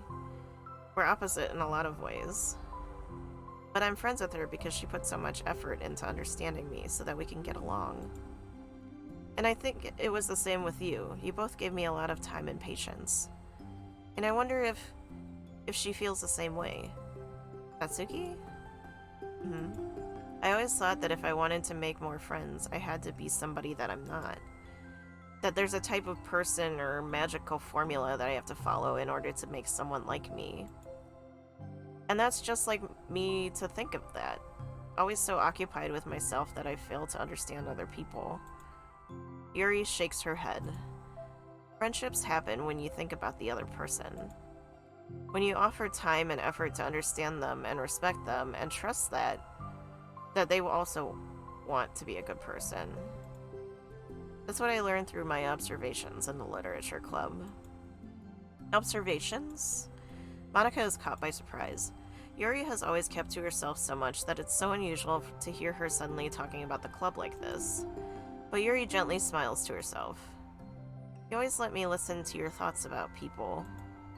Sayori too. And it makes me happy because I learn a lot of things. That's so sweet. I had no idea it meant so much to you. Monica never thought much of it, but in the past weeks, Yuri has always seemed to be especially attentive when it came to the problems and concerns of others. Always wanting to listen and learn more about her friends in the club. Oh, you're so cute. It's true, Sayori and Monica are naturally more comfortable with other people, and can more easily work through situations of conflict. But that doesn't make them better people. Everyone has strengths and weaknesses, and the capacity to improve. And the first step towards improving oneself is reflection and self-awareness. It's something that Yuri never gave herself enough credit for, but that Monica can recognize as an incredible trait. And with that, her confidence in the club is restored.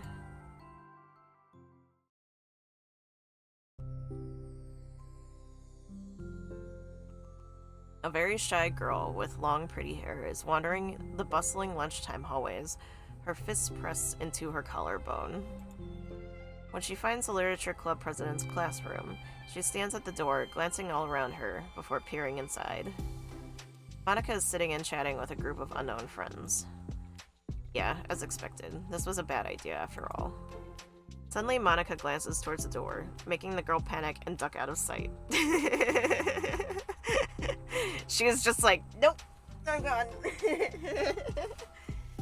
Poor Yuri. She's so cute. Before she can regain composure and decide for sure to leave, the classroom door gently opens. Yuri, what a surprise to see you during lunch. Yuri squeaks a response. Please help me. What? Is everything okay? Yuri shakes her head. I don't know how to write letters. Ah, thank goodness. I thought there was some kind of emergency. Monica briefly glances over her shoulder at her other friends. You want some help? We can go find an empty classroom or something. Is that okay? I feel bad taking you away from your friends. It's totally fine, I promise. We weren't really doing anything. One sec. Monica trots back to her classroom, says something like, I gotta go, to her friends, and then grabs a pen off her desk before returning to Yuri. Okay, let's go find somewhere quiet. Yuri nods and follows Monica as the two of them set off. How are you today? Huh? Me? Well, yes. Gosh, sorry. I was just caught off guard. I'm doing well today, just tired. I never seem to get enough sleep during the week. How come? Oh, I don't know. I think I'm just easily distracted. I get really sucked into things and start neglecting the time. Me too, I do that too. Hey, this classroom is empty. Let's go in here. After peering inside, Monica opens the classroom door and the two of them enter. Yuri's moment of relaxation ends. She watches as Monica pulls two chairs up to the same desk, then obeys Monica as Monica beckons her to take a seat. Oh, Jesus. She stares down at the empty desk. You nervous? I don't want to do this. We don't have to. We can come up with something else. Yuri shakes her head. It's my chance to do something good. I need to take initiative. Gosh, you must be really determined. I know how hard it is to step out of your comfort zone. I'll be sure to encourage you. Yuri pushes through her anxiety and grabs a handful of lined paper from her notebook. Then she picks up her pen. Oh my god, they're so cute!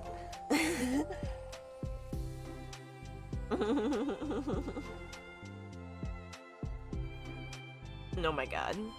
Hey, you're left-handed. That's neat. Yeah. Now I don't have to worry about bumping your arm. Monica playfully rubs her shoulder against Yuri's. Sorry, I'm just being silly, I guess. Anyway, how about we start by listing the different things you want to say to her? Yuri thinks. Feel embarrassed all of a sudden.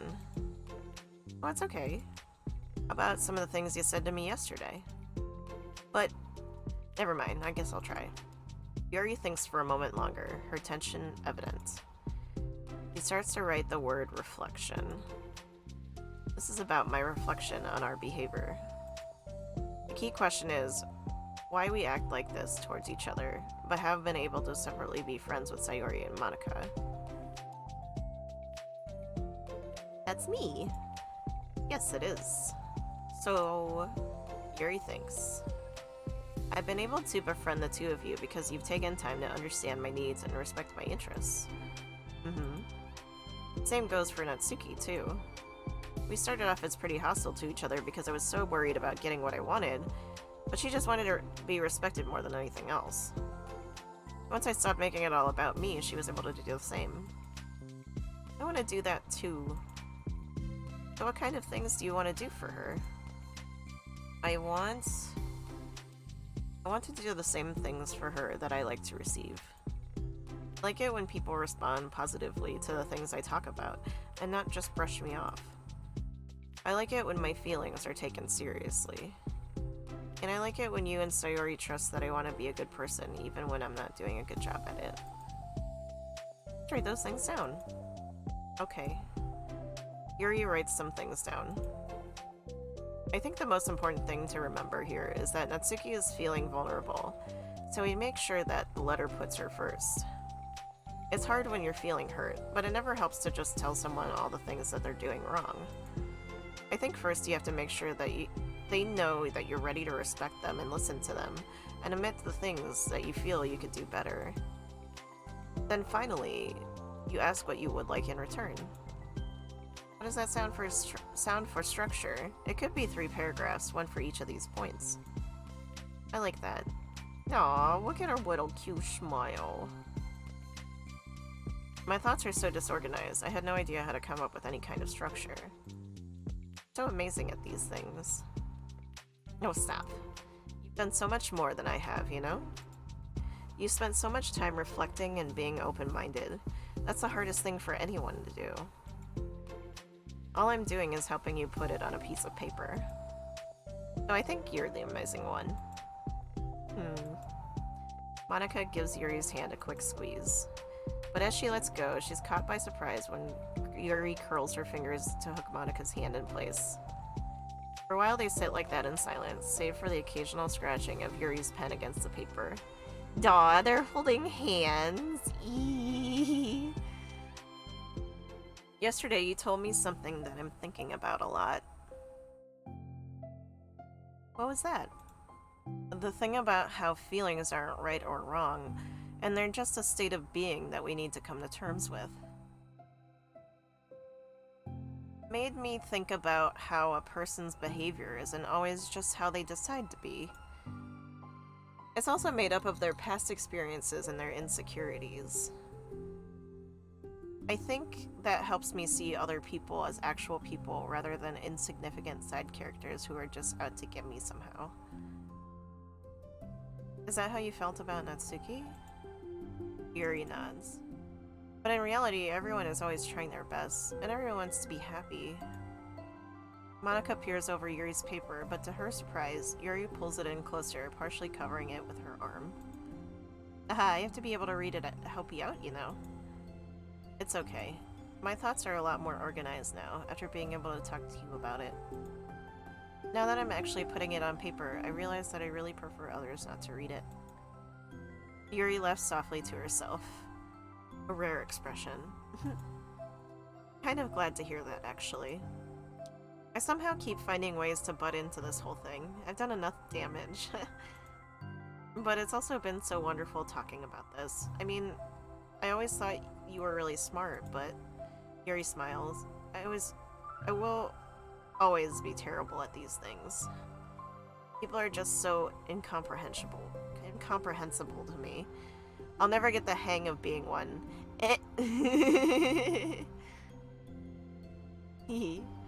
But listening to you has really helped me make a sense of some things. So just don't call it damage, please. Monika gives Yuri a gentle smile. I can't believe I came to this club looking for fantasy geeks, and all I got was real friends who value me. Is that a joke? Of course it is. I still can't tell with you. I'm sorry. No, I love it. Please never change. As you wish. Aww. Fucking cuties! Yuri glances at the clock. We're almost out of time. Will you be able to finish? Before the end of the day, probably. But I don't want to come to the club the same day that Natsuki reads it. I am too shy. I can give it to her instead if you'd like. Yuri nods. As long as you promise not to read it. Of course, I promise. Thank you. Yuri exhales, and the two stand up. Message you when it's ready. Monika nods. Good luck. I'm here if you need me. Yuri returns a nod, and the two depart. Well, you got it. Mickey! Mickey, you want to come up here? Mickey, you want some pets? You want some pets from my boy? I'd have to pick him up. Give me a second.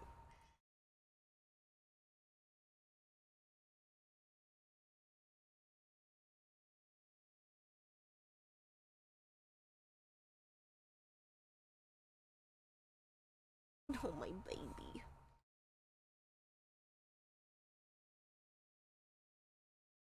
This puppy I got. He's so cute. Mickey, you got some pets. You got pets from Juice, and you got pets from, I believe, Panda? Somebody wanted to give you pets. He's a good boy. He's a good boy? Yes, you are.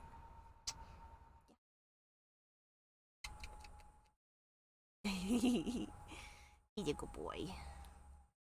Yeah, he's a tum-tum. Do you want to rub it? Little tum-tum rubs? Little chest rubs? Those little armpits? The little puppy pits? Yeah, he's so cute and fluffy. What a boy. He's so cute. Mickey, Mickey, Mickey, Mickey. Marker, marker, marker. Alright. Got some more stories.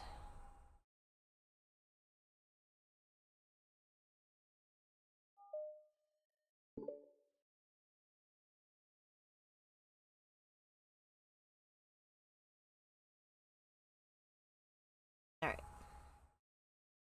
Now we got a puppy pal. We got a puppy pal. Read our stories with. Yeah.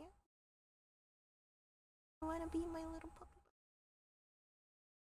bud. Little puppy bud. Where's a cute puppy bud?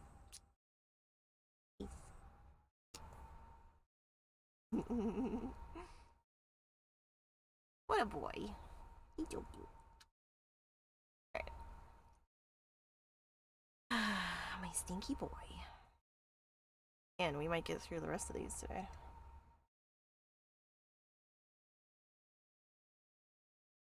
Oh, Mickey.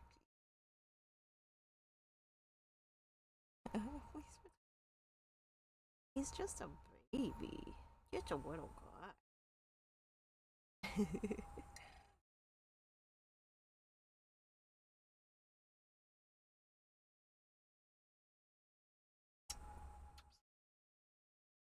It's been 1 day since Yuri's letter was delivered to Natsuki, with Monika's help. Because Yuri chose not to attend the club meeting that day, she and Natsuki haven't faced each other since. Although it's only lunchtime, Yuri finds herself anxiously counting the hours until she will need to face the outcome of her efforts, whether good or bad. And because the passing by of students was making her feel even more anxious, Yuri picked out the most secluded spot she could find to spend her lunch. Because the staircase is under maintenance, no student will have any reason for coming here.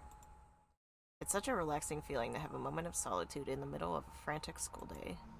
Ugh. What are you doing here? I just... Yuri grips her book with enough force to wrinkle the pages beneath the pressure of her thumbs.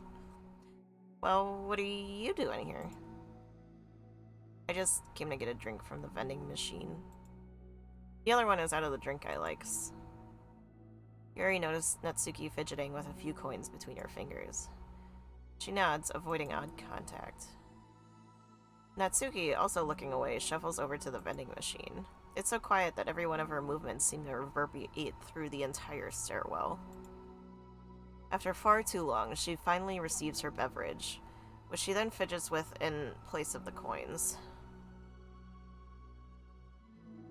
Some kind of iced tea. But instead of leaving right away, Natsuki just stands in place. She glances all around her. It's like way too quiet back here. It's creepy. I mean, that's not what I meant, really. I mean, it's totally cool that it's your thing or whatever. Like, I can see how it suits you, so... Not because I think you're creepy or something. I didn't mean that either. You know, I'm just gonna stop talking, and that seems like a good idea. It's okay. Everything is okay. Yuri finds herself attempting some words of comfort after hearing Natsuki stammer herself into dejection. Seemingly in response, Natsuki approaches the base of the staircase and hesitantly sits herself down near Yuri.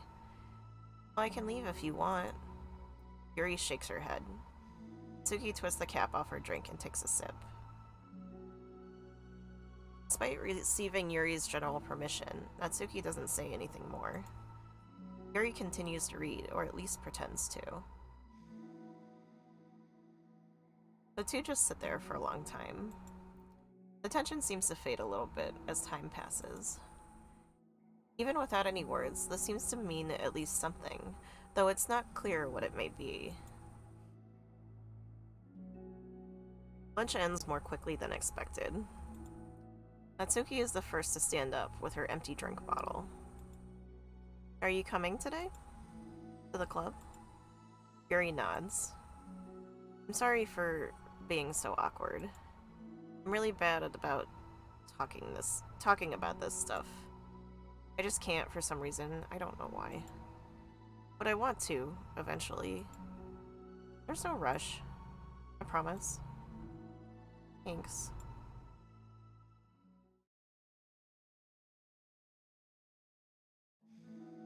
It's the next day. Natsuki appears from around the corner and steps up to the vending machine, glancing at Yuri as she does so. Today she seems to be holding some kind of book as well. Oh, you're here again. Well, I just came to read this, because there aren't any people around here. Oh, I thought you didn't like how quiet it was. Well, I don't, but there's no people here. See. Natsuki sits down. The mood feels much different today than it did yesterday. After yesterday's lunch and club meeting that followed, Natsuki and Yuri are beginning to feel more relaxed around each other again. Although Yuri's letter's still lingering in the back of Natsuki's mind, she continues to detour around it. Are you stepping on me with your little feet? With your little paw? But it's okay that I'm here? Yeah, I don't care. I mostly just don't like dealing with the crap I get from my friends about it. Especially since, like, they all just assumed I stopped reading manga after I joined the literature club. Not that I'm trying to hide it from them exactly, but I just don't want it to come up again now after they waited so long for this new volume to come out. Literally months at this point. You don't have other friends who are into manga? Not unless online friends count. And Sayori, but that's different because she's not exactly into it. She just likes it. You know what I mean? Honestly, you're lucky that the books you're into at least just look like books, so you don't have to feel like everyone is constantly judging you by what you're reading. That would be so awful, especially since I hate attention so much. Well, it's a good thing I have thick skin, I guess. By the way, I would totally recommend finding some friends online if you haven't already. If you're like me and have no one to share your hobbies with. Oh, I have online friends. Since middle school, actually. I was especially desperate back then. It's somewhat embarrassing to reminisce about those days. Sometimes I feel like that me from a few years ago would have benefited from a good smack across the face. Oh, whatever. We were all just stupid kids back then anyway. Some of the fanfics I wrote, thank God I used a pseudonym. But I liked it at the time. I got a lot of fulfillment out of it. And plus, I can look back and say with confidence that I've become a better person since then. And so I don't think I would change anything. I wonder if a few years from now, we'll think about the same thing about our current selves. Ah, probably. That doesn't make you uncomfortable? No, of course not. I don't care what other people think of me. Especially someone who doesn't even exist yet. Alright, here. Natsuki raises her hand to her face and forcefully slaps her own cheek. That's me from the future coming to terms with me right now. Also, ow, I didn't mean to do it that hard. Yuri doesn't seem to react, but then to Natsuki's surprise, Yuri shyly looks away the other way before lifting her arm and doing the exact same thing to herself, loudly smacking her cheek. She turns red and stares into her lap, but is unable to hide a smile, as though it was a really funny joke. Oh, that's what I'm talking about. I didn't know you had it in you. I don't. I don't even know why I did that. Maybe I thought it would be funny. Sorry, I keep distracting you. You said you were looking forward to reading, but I keep going on about this nonsense. I'll let you get to your reading. Oh, right. Yeah, I guess I'll do that then. What? Ah, chef! Why'd you give him some gubbit? Stop it! Thank you for the gift sub to G-Force. Very lovely. Wonderful, wonderful. Thank you so much. You wanted to be number one on the gift sub list? Ah, I see. Yeah, you needed another. You are not number one on the bits either, I'm sorry to say. Angie noises. Conversation ends quickly, and Natsuki opens her book. The two read silently for the remainder of the lunch hour. But the whole time, Yuri feels distracted by a twist of regret over having so abruptly forced the end of their conversation. No.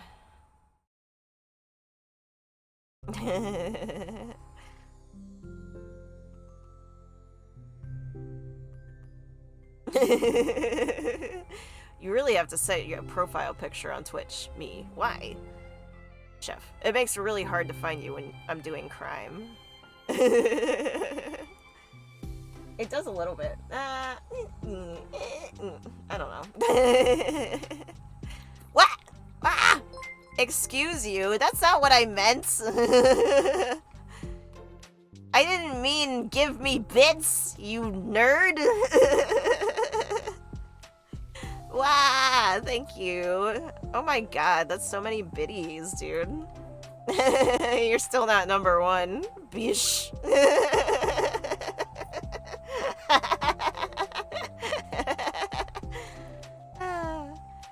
I can't do math. That's fine. Yeah, I'm here to lay low again. Another day has passed, and during lunchtime, Natsuki finds herself wandering into the stairwell once more. Hey, did you buy that? Natsuki quickly notices a bottle of iced tea on the staircase where she normally sits. Yuri nods, avoiding eye contact. What, like for me? But you didn't know I was coming here today. What if I didn't show up? Well, I mean, I would have drank it myself, I guess. It was a stupid thing to do. No, it wasn't stupid. I just thought, never mind. What I meant to say is thank you. Well, this clears out my wallet. I'll do more crime later. Oh yeah, I forgot. I turned on the TTS on there. Wow, I totally forgot about that. What I meant to say is thank you. And that it's a really nice gesture. It's okay if you don't feel that way. I do! It was the other things that I didn't mean. I swear, please believe me. Yuri pauses, then nods. Talking is hard. I get it wrong a lot, too. So I believe you. Natsuki exhales in relief. She then sits down next to Yuri and takes the drink. Knowing Yuri, she was probably overthinking it so much that Natsuki's tepid response filled her with self-doubt. I'll do something nice for you next time. Please, don't feel obligated. I want to. I want to do nice things, too. Okay. Thank you. You can thank me after I figure out how to do something nice. I'll do it too, then. Natsuki sighs. Nothing. It just reminds me of how I haven't been getting along with my friends lately. Is that why you've been coming here?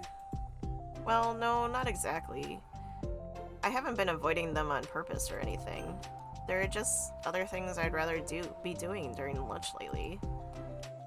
I like being around them when we're all just having fun. But they also can't take anything seriously. So when I'm, I don't know, feeling serious, then their attitudes just really get on my nerves. It's only gotten worse ever since I joined literature club. Oh, little sleepy puppy. How come? I don't know. I feel like I used to be really good with just putting up with it, because it would be so stupid to cause drama over a joke I didn't like or something. But I just have a hard time doing that lately. But it's my fault for being overly sensitive. If I have a problem, I'm not gonna demand for everyone around me to change. But, yeah, I know. Monica and Sayori don't really agree with that kind of thing. But they're not in my position, so it's easy for them to say that you should just communicate your feelings or whatever. It's not like my friend group does that kind of thing. I would just be making an embarrassment of myself. Sorry, none of this has anything to do with you. I don't know why I'm talking about it. It's okay. I like listening. What? Listening to other people's problems? Yeah. Ah, that's weird. Sorry. I just like learning about people. Do you think it's weird? No, that's not weird.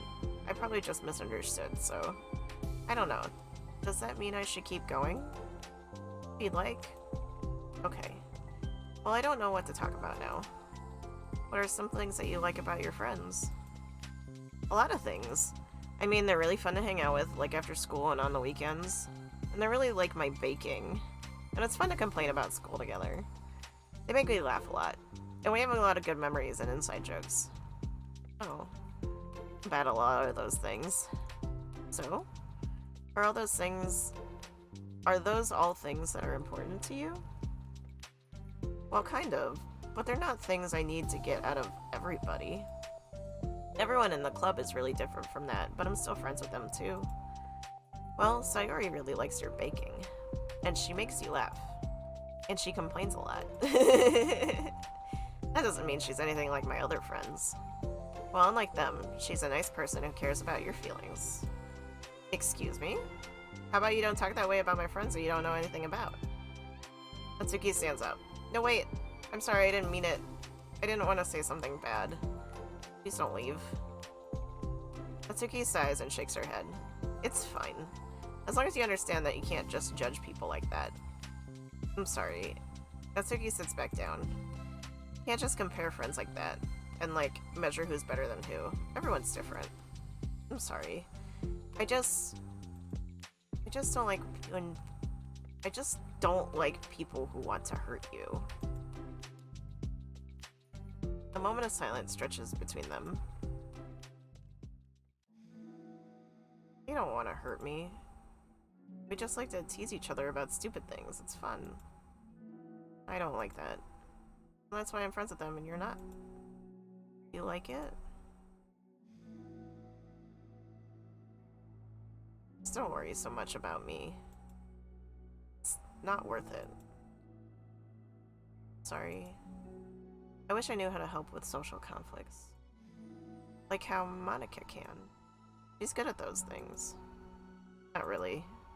Also, I don't always want help. Sometimes it's just stuff I have to deal with myself. That's what Monica and Sayori never seem to understand. Sometimes all you do is look at them wrong and they're all like, "Aw, what's wrong? Everything is okay?"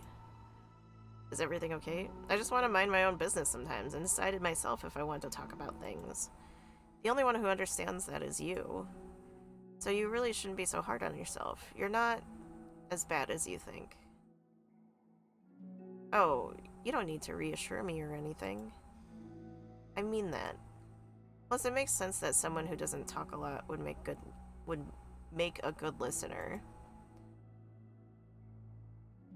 Thank you. You're also nice. It's really hard for me. It doesn't come naturally at all. It's so weird because I always thought of myself as someone who can just say whatever's on my mind. But I feel like that only works when I'm annoyed or upset or I want to say something mean. Why am I like that? You don't have to answer that. I'm just talking to myself. Yuri nods and remains silent. Natsuki noticed her fidgeting with the page of her book. How come you like reading so much? Oh, well, a lot of reasons. But I just get sucked into it so easily. It's so immersive, like I want to be part of it. I think there are a lot of things about people in real life that make me feel uncomfortable and frustrated. Especially when it comes to following social conventions and group interactions. Damn, girl, you're right, though. I just don't really understand it, and I have no real desire to participate. But it's different with books. It feels like I always want to be around the characters. I feel such a strong emotional connection with them in ways that I've never felt with real people. So in a way, it can sometimes feel more real than real life. Really? It's that hard for you to be around people, like, all the time? Fairly often, especially in group settings. When people are making all kinds of conversation and saying jokes and all of that, I don't know what to do and I just disengage. Oh. Doesn't that get lonely? I don't think so. I can still enjoy spending time with people one-on-one, and I have online friends too, of course. Do you ever wish that you could be friends with the characters in your books? All the time. Sometimes so badly that it makes my heart ache. Yeah, me too. Really? Yeah. A lot. Like, more than anything. After Natsuki mutters that, silence fills the stairwell once more. But it's a mutual silence. One full of understanding. Wah.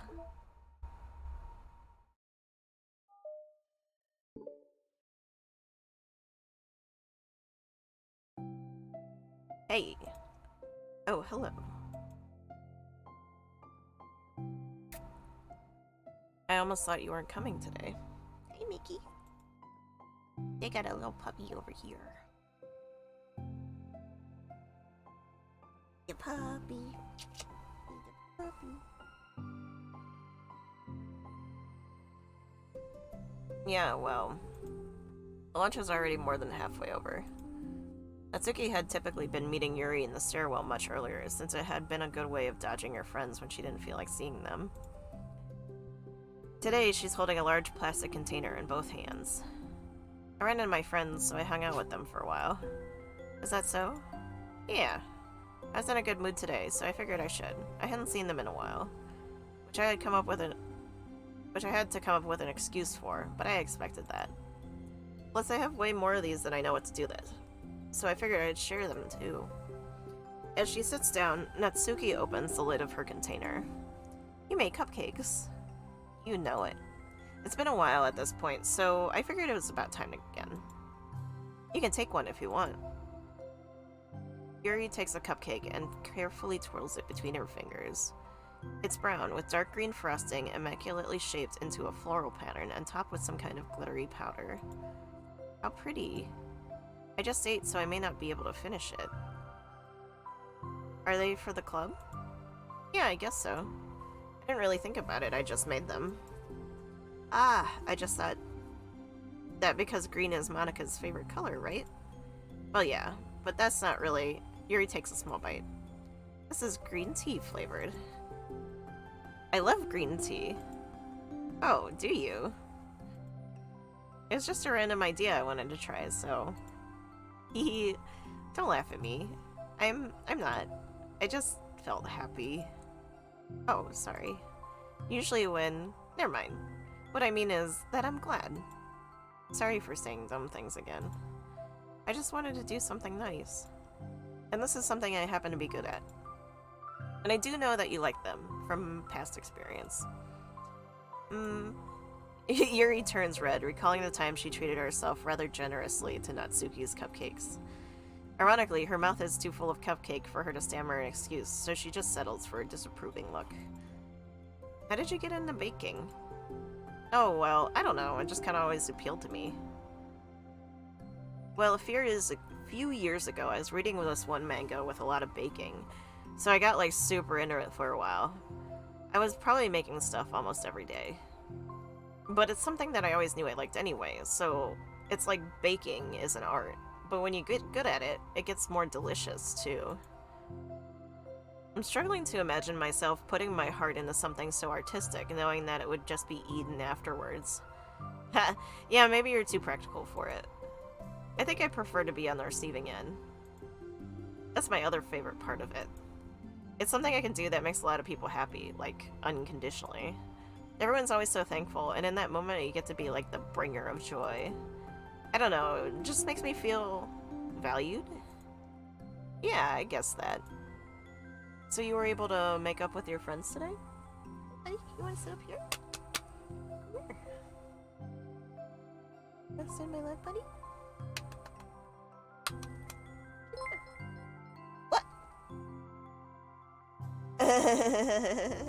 Solo Monica, welcome in. Thanks for the follow. So you were able to make up with your friends today, and yeah, welcome in. There wasn't really anything to make up with them about. We weren't fighting or anything. Just Monica. You weren't? Maybe I misunderstood. It only turns into a fight if I lose my cool. And that's just unnecessary drama. It only makes things worse. So they're not going to stop? I mean, it only happens sometimes anyway. No, what a good puppy. Just the way they are. I'm the only one who ever has a problem with it. It's not worth it. Thank you, puppy. Hi. Hi. You see like baby.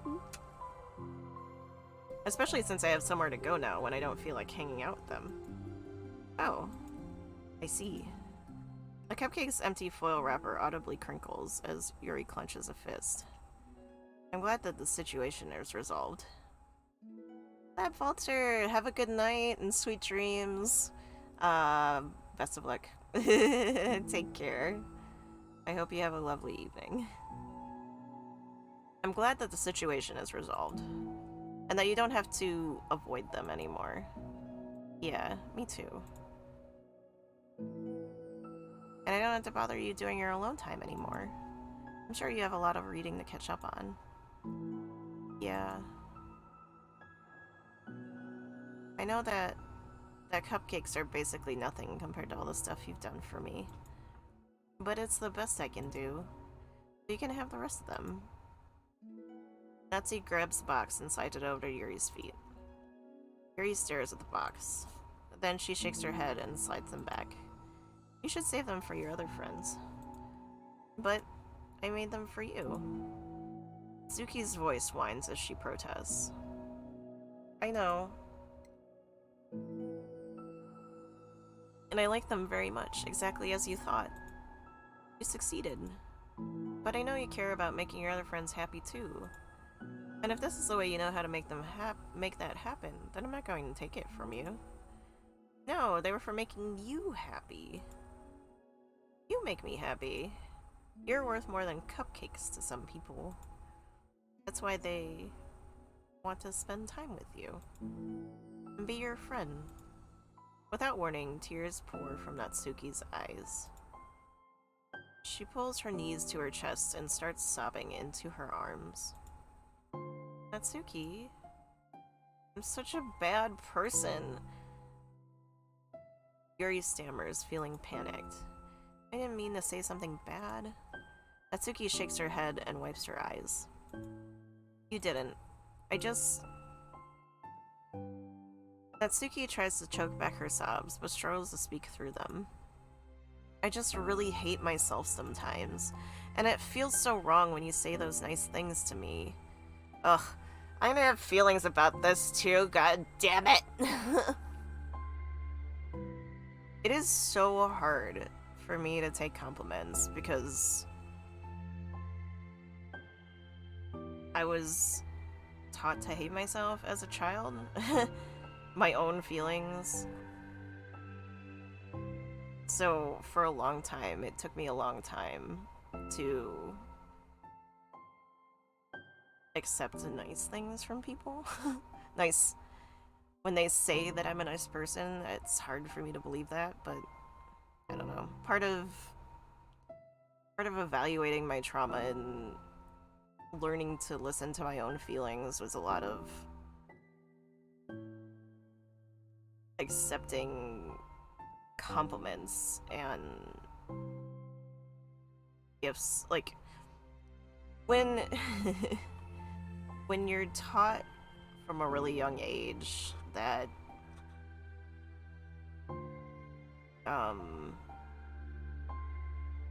everything you do is like a burden or annoying to them, it can be, as a child, you internalize it, especially when the people who are raising you bring up, like, that you're not a good person, because that was something I was made to feel all the time. It took me a really long time to accept nice things from people. Accept that I was actually a good person, that I wasn't a piece of shit, despite the fact that I was told most of my life that I was. And for a long time, before I got to this point, it was really hard for me to accept compliments or even gifts. I felt like I didn't deserve it.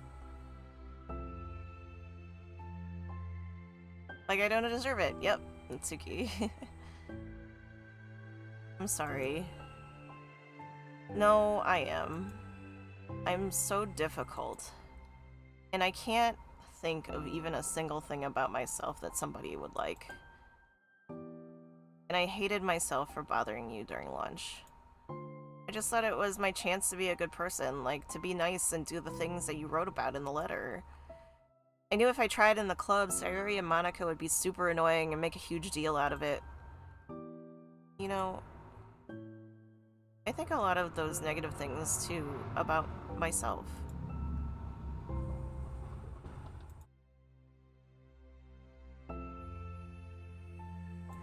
Sorry, vehicles are very loud.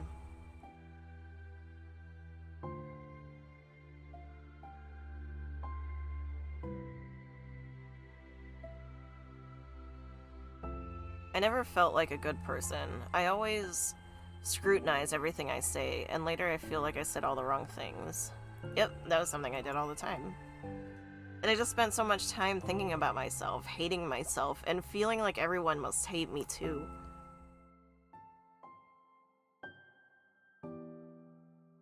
So I understand some of that through my own experience. And that's why I wanted to write the letter and express my feelings. It pained me to see those things in someone else that I saw in myself. Natsuki sniffles. Yuri rustles through her bags and pulls out some tissues, then hands them to Natsuki. Monica told me that it takes a good person to reflect on these things. The desire to improve yourself, that makes you a good person, so don't worry so much. Also, there are things about you that people would like, so... Like, what? Like how you're fun for people to be around? And you're not shy, and you know how to make people laugh. And you're very passionate about things, and you know how to take the lead. And you care a lot about other people. And just a lot of things. No. Well, now you're making me feel really embarrassed.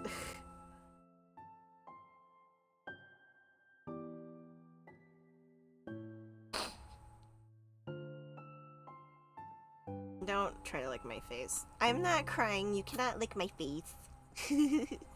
I mean, I cried, yes, but I wiped the tears off my face so you can get them.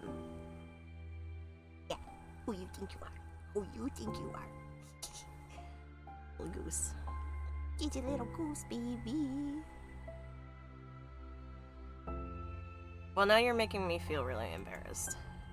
Well, you're the one who asked. And don't you think I feel embarrassed? No, I refuse, G-Force. I'm talking about chat, not me. Natsuki tries to hide a smile. Then she sighs as it fades again. Every time I come here, I always think it's the last time, but then I keep coming back for some reason. Is that bad? It's really confusing. I mean, my friends and I go way back, so ditching them all the time feels like... I don't know. Feels like what? Natsuki's voice gets quiet. Maybe I'm scared that they'll get mad at me. I really don't know what to do.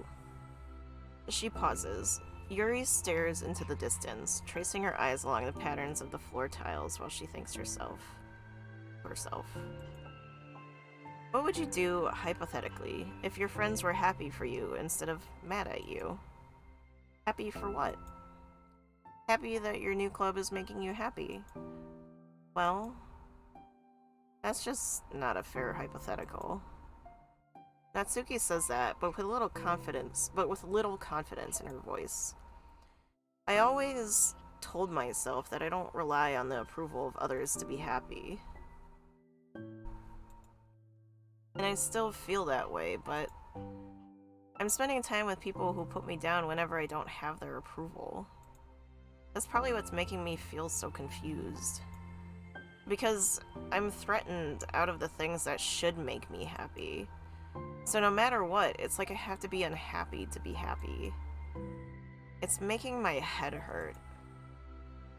That must make it really difficult to feel comfortable with yourself. Being made to feel like you're wrong just for being the person you are. Yeah. It really goes against everything I believe in, doesn't it? It goes against the kind of person I want to be. I'm fed up with it. I'm fed up with a lot of things. Natsuki presses her palms into her forehead and shakes her head. I know what's best for me, but I keep convincing myself out of it. It's so much easier to be comfortably unhappy than it is to do something so scary. Oof. Feelings. It is so much easier to be comfortably unhappy than it is to do something scary. But once you get out of how that cycle is, it's not scary anymore, you know? It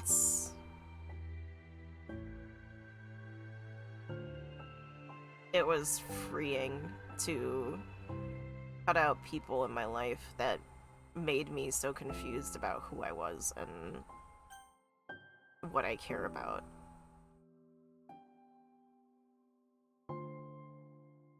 To do what? You know, to end it. With them? Natsuki nods. I didn't think you were actively considering that as an option. I wasn't until recently. It's just one of those things where, like, it's been a certain way for so long that you just get used to it. Yep. Like, so much of you has gone into it, so much that it feels like that's just how your life is. And throwing it away is like throwing away such a big part of your life. It makes me feel sick to think about. Yeah. Yep. Natsuki sighs. It's just really scary. It's terrifying. What are you scared of? I don't know, a lot of things. Like being alone, not having anyone to talk to or hang out with, not being able to replace what I have with them. And I don't want them to hate me. And I'm scared they'll hurt me for going against them. Physically? Not physically, but Yuri clenches her fists. Natsuki. What? If anyone even thinks to cause you harm, I will unleash hell upon them. Aw, Yuri. Natsuki snorts in laughter. Don't laugh at me. Sorry, I liked that. That's all. Oh. Well, I mean it. I know you did. Natsuki gives Yuri an endearing look. I needed it. As the conversation lapses, Natsuki again slides her box of cupcakes over to Yuri. Just take them, okay? I don't want other people to have them anymore. Are you sure? Natsuki nods. I'm sure. I will then. I'll enjoy them. Natsuki looks away, but a feeling of warmth spreads through her. He holds on to that feeling, knowing it will give her courage.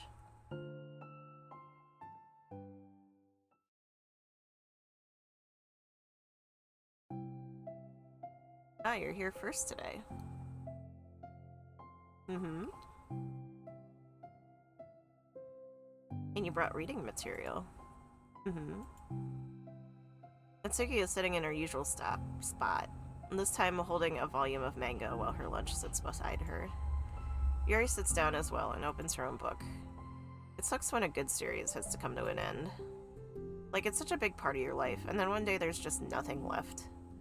It makes you feel so empty. Unfortunately, I'm about to experience that myself. I'm on the last book of this series. That sucks. But there's also something satisfying about letting a story conclude. I don't know if I'd want it to go on forever. Maybe. But there are some things that I wish I could. That I wish could. On the other hand, have you ever read something that overstayed its welcome? Yeah, definitely.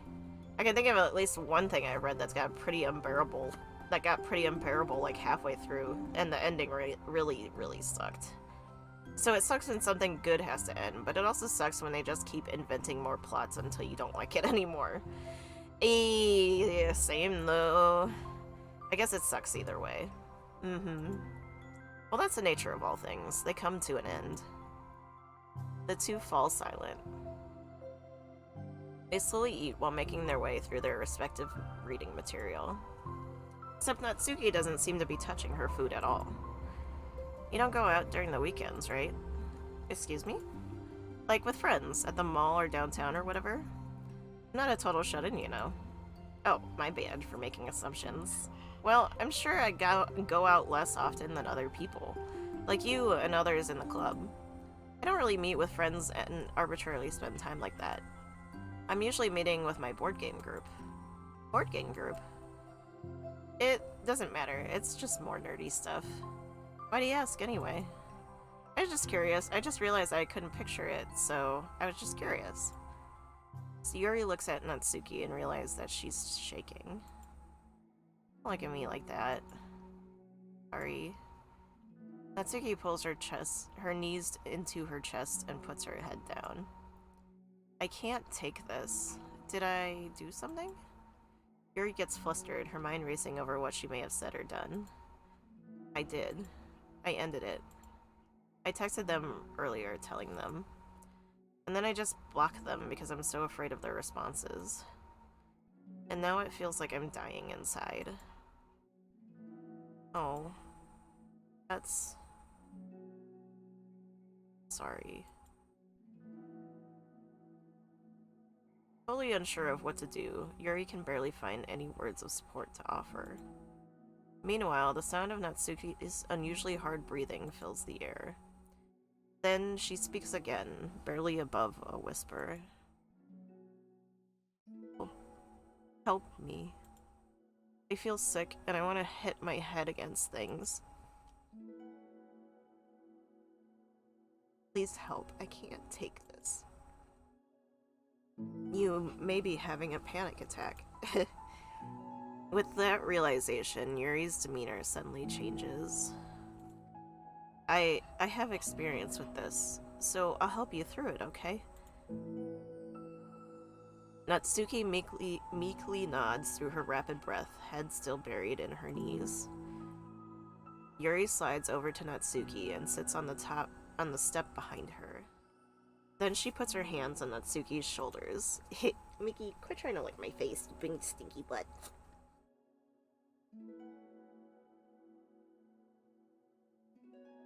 You're a good boy. Yes, you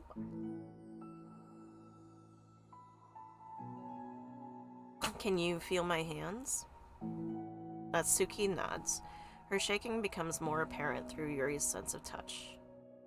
Yuri keeps her voice low and gentle. You're safe right now. You're in a good and safe place where nothing can hurt you. I had to do this earlier today.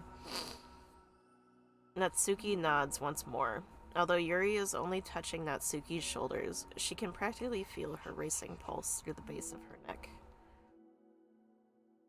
We'll do a breathing exercise together. All you have to do is listen to my breaths and breathe along with me. Let's breathe in now. Yuri takes a deep, slow breath. Beneath her hands, she feels Natsuki's shoulders rise as Natsuki takes in a breath of her own, trying to mimic Yuri. They exhale together through Natsuki's breast shakes on the way out. That's good, let's keep going. Yuri breathes in once more, and Natsuki joins her. They continue like that for a few more cycles while Yuri closely monitors. Eventually, Yuri feels Natsuki rest more of her weight onto Yuri's palms. Let's focus on the physical world. All you have to do is focus on the feeling of your breaths going in and out, and the weight of my hands on your shoulders. You're in a safe and comfortable physical space.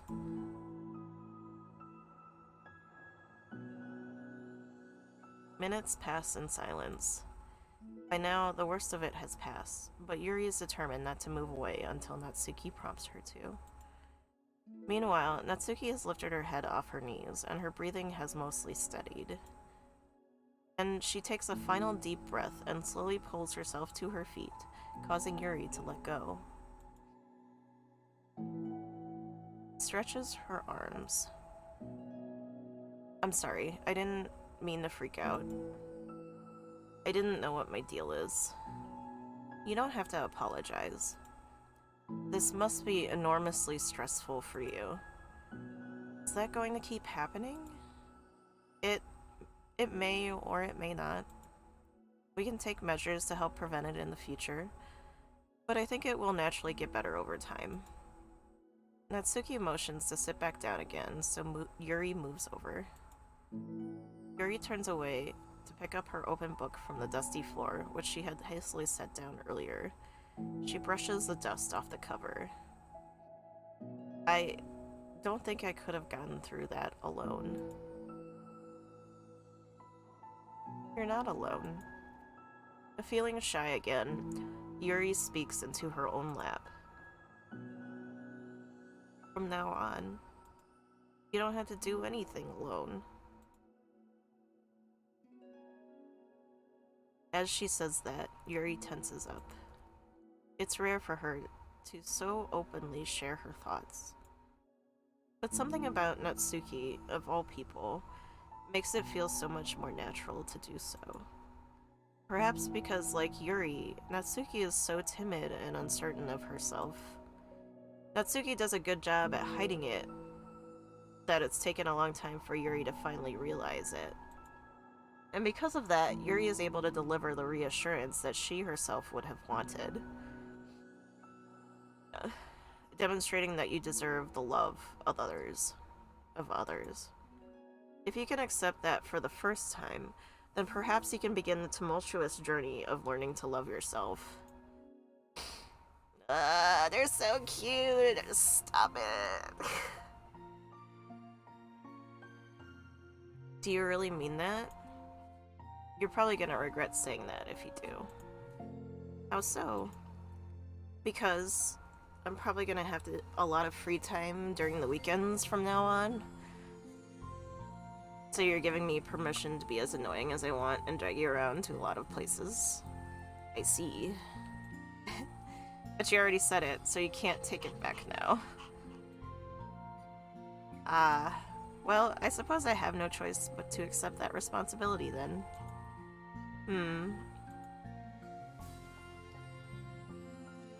You know a good ice cream place? Oh? That means you'll finally figure out my favorite ice cream flavor. Huh? What are you talking about? Oh, you don't remember? The first day you came to the club, you guessed that everyone's favorite ice cream flavor, but for me you said you had no idea. Seriously? I don't remember that at all. Oh wait, yes I do. I said it was probably green tea.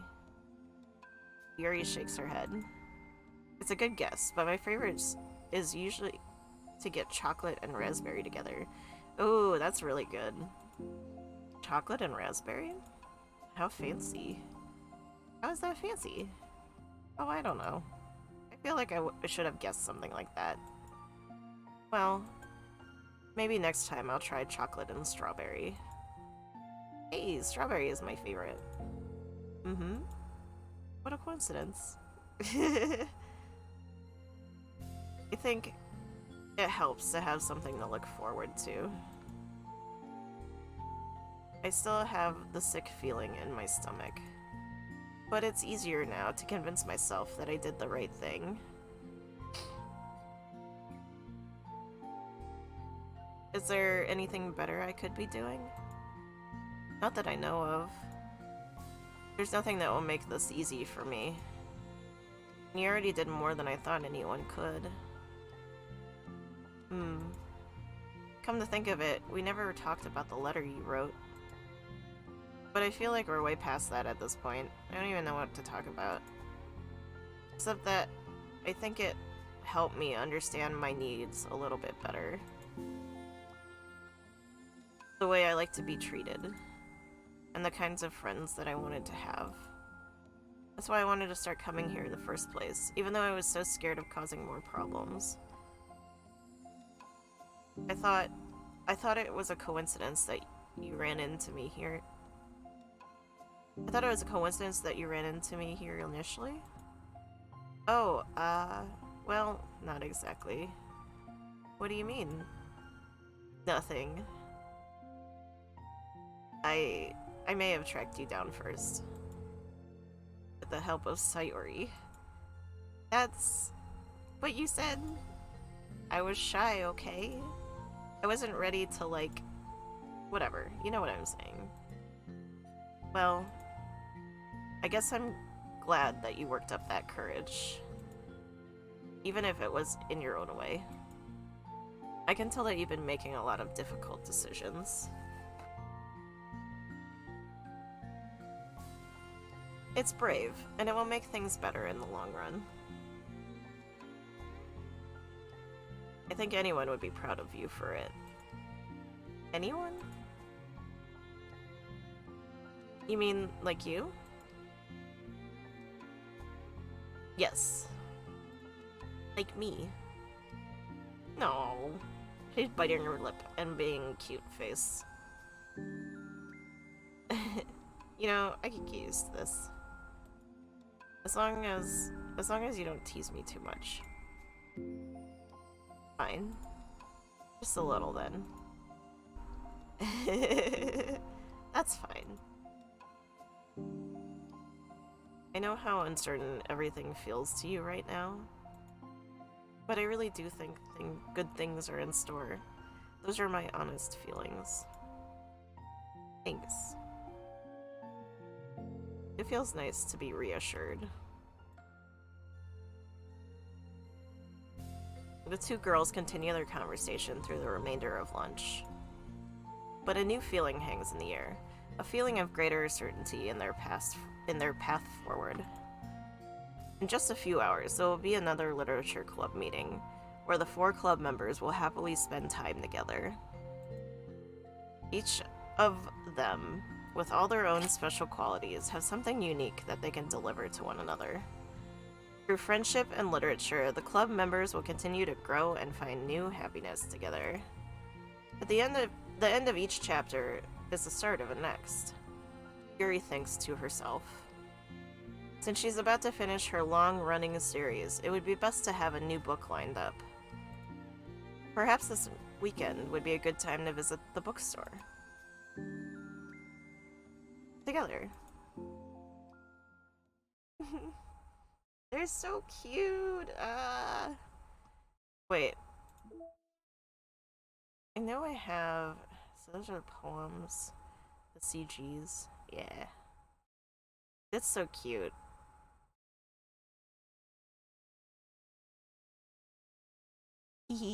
They're so cute. Oh, when Yuri and Sayori. Oh look, hey Monica. Just Monica.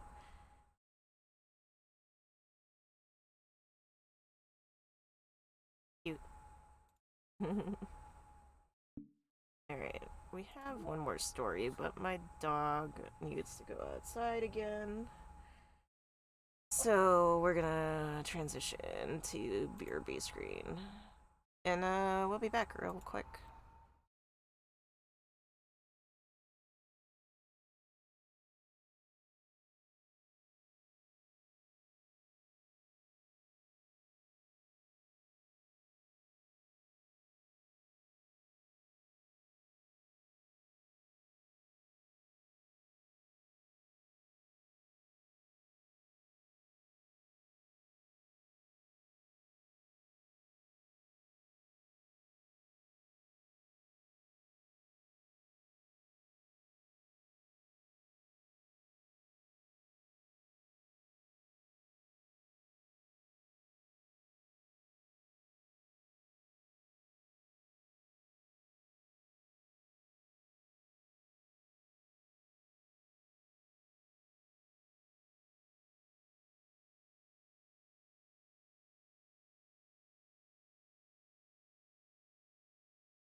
Alright, I swear I'm back. Alright. Let's begin the last one. Okay, everyone. We're gonna be taking a break from the usual activities today. I was thinking since people are starting to talk about the festival, it's a good time for us to go over the general direction of the club and all that. I think it'll help us figure out what to do for the festival, you know? Oh, Sayori and I already came up with a really good plan. Really? For the festival? Yeah, so the plan is this, okay? You and Yuri collect information ahead of time on the clubs and on which clubs and classes are doing food booths. Then we take a map and plan the most efficient route, so then we can get the most of them. So we can get most of them before the lines get too long. Hey, that has nothing to do with the club. Well, you have to let me finish. Alright, fine, go ahead. Alright, so basically we get all the food we can. Then we come back here, and we all eat together. That's all. Oh, what a dork. Wow, I got tricked twice by the same joke. Boo, don't be a hater. It's not like you can come up with anything better. Look, even Yuri was thinking about it. No, I wasn't. I would really prefer to do something literature related. We can eat together anytime. The festival is a unique opportunity. Besides, it's been quite a while since we've seen any new interest in the club. Yeah, I was thinking the same thing. We really get a shot at showing people what the literature club is all about. I'll tell you what, we can do both, right? We'll make time for your food mission and still put together a public event. Oh my gosh, yes! I was just joking, but that's a really good idea. Ah, well, I'm glad it's settled. I think the question is how to come up with an event that demonstrates everything you can get out of the literature club. Well, that's kind of tough, because everyone gets something different out of the club. Okay, how about this? Let's go around and have each of us talk about what we've gotten out of the club so far. That could really help us figure out what kind of reputation we want to build. Yeah! That's too embarrassing. Aw, but you have so much to talk about. That's exactly why. And I'm sure Natsuki feels the same way. Well, maybe, but I didn't plan on arguing against it or anything. I mean, it's a literature club. We can talk about that stuff together, right? And the only way to get more comfortable with it is to suck it up and do it. Oh. You're not wrong. I'm sorry for being resistant. It's not good to say suck it up because it sounds like their feelings don't matter. Right, my bad. Just a bad habit. Just a habit I need to break. Well, anyway, who's gonna start? I'll start. I was the first to join, after all. Haha, wouldn't that be me? No, I want to go first. Fine, you can start. I don't mind. Yay! So, gosh, it feels like so long ago. I think I joined because I wanted to have fun sharing poems with people. It seemed like it would be a safe way to express myself. You know, like if it's just a poem, then I can share it without feeling like I'm burdening everyone with my problems.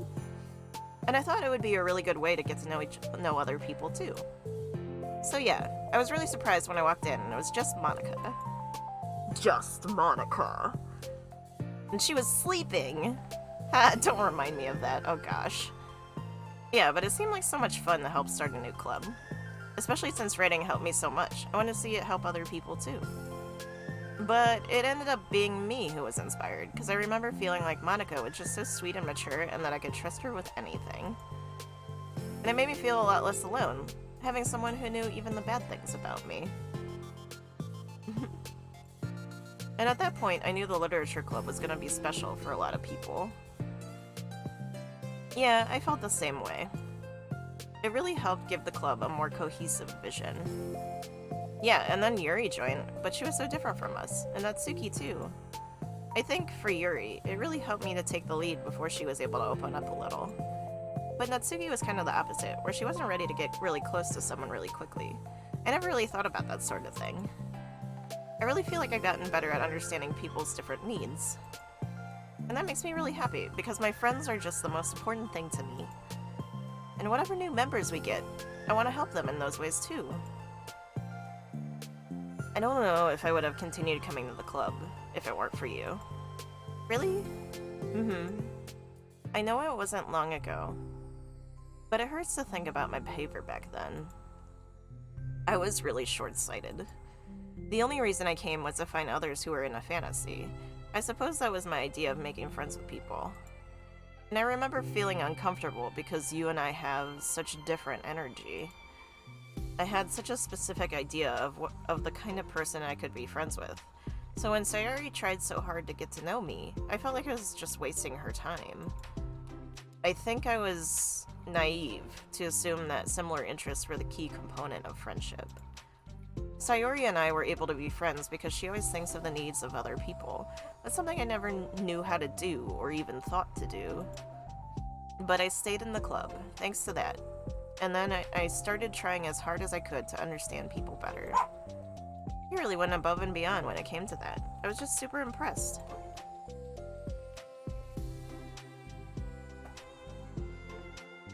Well, I always hated that I didn't know how to behave like a person who was easily liked by others, like the two of you can. And because of that, I spent so much time thinking about my own behavior and all the wrongs I said. But the whole time, I should have been thinking about other people instead, not myself. Once I started doing that, I was able to make friends with everyone else. Oh, also, I discovered that sometimes I'm a better communicator when I take the time to write, rather than speak. It's so strange the way things turn out. It's so far different from anything I ever would have expected. But I'm happy. I suppose we don't always know what we really need. Oh my gosh, you're so cute that I'm going to throw up. Okay, please don't do this, Sayori. Besides, I'm not cute. Lies, you are so cute. Hey, isn't that my line? Oh. Well, for me, it's actually true, so... What are you saying? Nothing! She just called you cute! I finished my part, so somebody else take their turn. My heart! Sayori, take some deep breaths. Okay, fine, I'll go. Yuri, I can't believe you're complaining about doing this and still went before me. What a show-off. I was just following up on Sayori. It was the easiest way to get it over with. Besides, you left out the most important thing that you got out of this club. I did? Yeah, a regular supply of your favorite cupcakes. Oh no, I forgot that too! I'm a traitor to the cupcake queen! Neither of you are forgiven. Looks like only Monaco will be getting cupcakes next time. No! I can't eat that many cupcakes. Yeah, true, only Yuri can. Hey! Well, anyway, I'm just putting off talking. It's kind of hard to talk about this stuff. But I guess what it comes down to is that I'm in a much better place mentally than when I first joined. And that's because everyone helped me realize that I had some really toxic friendships going on outside the club. It was honestly a really painful thing to go through, having to cut them out. It still hurts to think about. I'm sorry, Natsuki. It's fine. I knew it was for the best, and I was right. I guess for me, it's all about feelings. I was only ever ridiculed for having feelings, so I thought the right thing to do was to just ignore them. Hey yo, I've been there, bro. It took me a really long time to realize that it's not really how things are supposed to work. And I guess that's thanks to everyone who took the time to respect my feelings, even when I was being, like, the biggest jerk. I'm really sorry for being such a jerk to everyone. It was really the worst. Natsuki's voice chokes a little. I love you, Natsuki. I just hate that I was like that.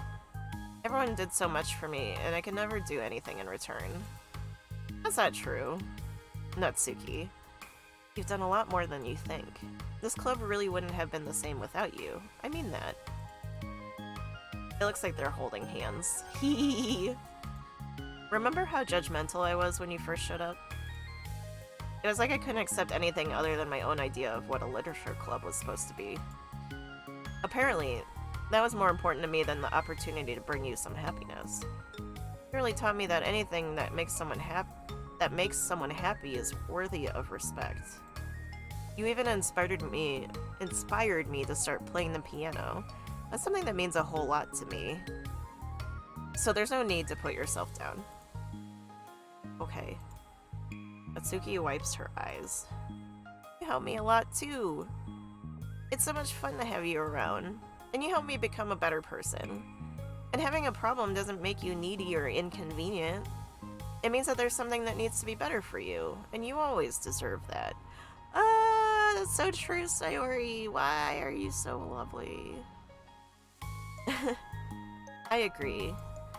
Seeing us have some of the same struggles made me a better person as well. I wouldn't want to change anything about our time here. I don't think any of us would. I'm sorry, I got all dramatic again. That's all I wanted to say, so Mana can go now. There's no need to apologize. It was something I wanted to talk about anyway, because it made a big difference for me. I was always such a strict perfectionist, who never took enough time to believe in the best of other people. But everyone kept proving me wrong. I made the mistake multiple times, thinking that my way was the best for everyone. Or thinking that was needed to solve other people's problems. I'm sorry, my nose is stuffy.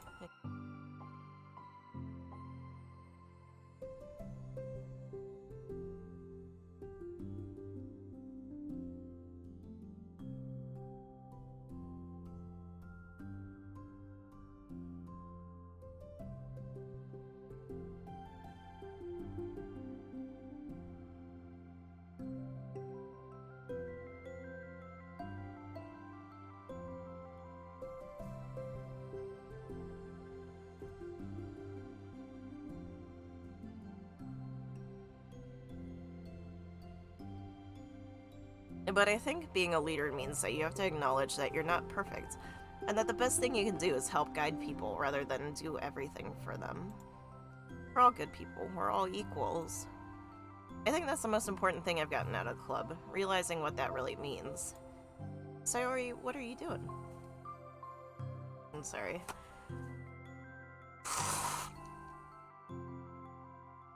The pollen count is so high today, I'm sorry.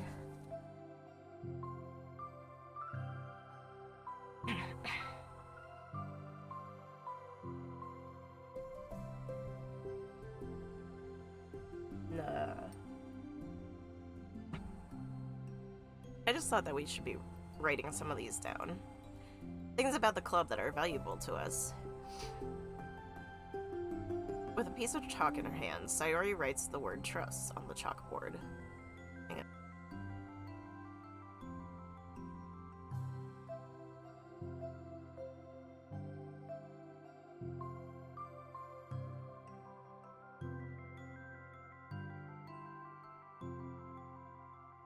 This is because you showed me that I could trust you with everything about me, not just my good side. Suddenly, Yuri takes a piece of chalk as well. She writes, understanding. I owe a lot of gratitude to everyone who took the time to understand me, even though it was so difficult for me to express myself. In that case, Monika takes a piece of chalk as well, and writes the word respect. I always thought I was a respectful person, but it took a club for me to realize that there was more to it than I thought, and I'm a better person because of it. I have another one. Sayori writes balance. Sometimes people want different things out of a friendship, or they need time before they're ready to become close.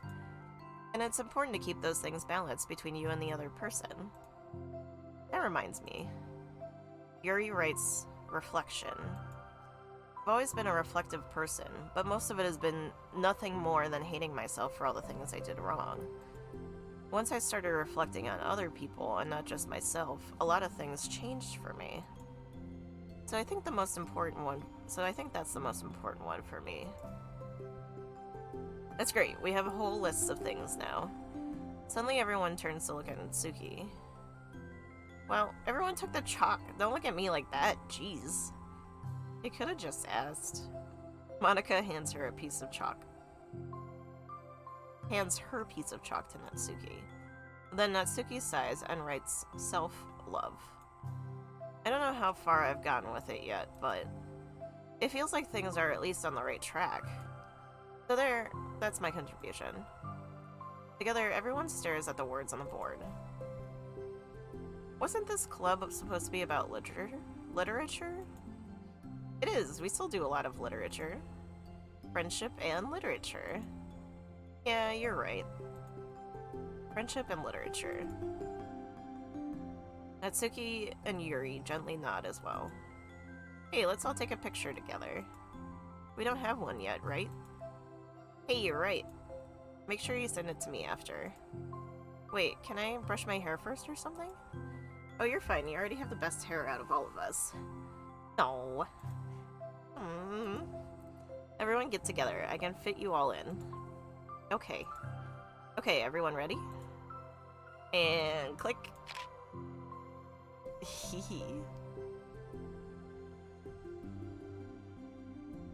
I'm really glad we talked about this stuff. It's easy to forget how far we've come with only 4 members. Yeah, I have so many happy thoughts right now. I'm getting some really good inspiration for a poem. You know, I feel the same way. I kind of want to get some writing done. Me too. I think I would like that as well. Everyone's looking at me again. I'll do it too, but I might not feel like sharing it. That's okay. The 4 members of the literature club disperse and return to their desk, each equipping themselves with a pen. Natsuki and Yuri give each other a quick glance and start writing immediately. Sayori stretches, then does the same. But Monika is left tapping her pen against the paper, unsure of where to start. Just move your hand. Monika mouths to herself. Right the way into your heart.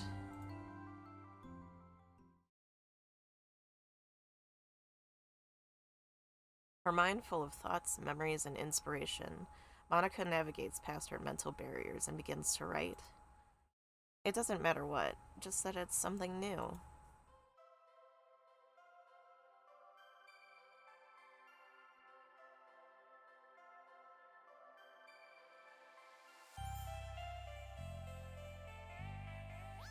I remember this music.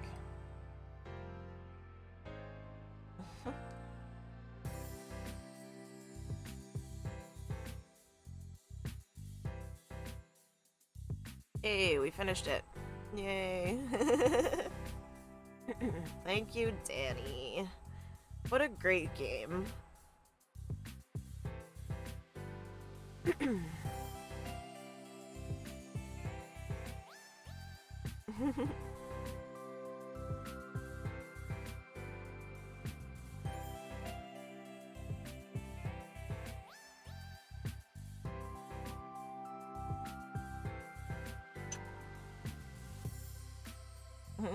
Yeah.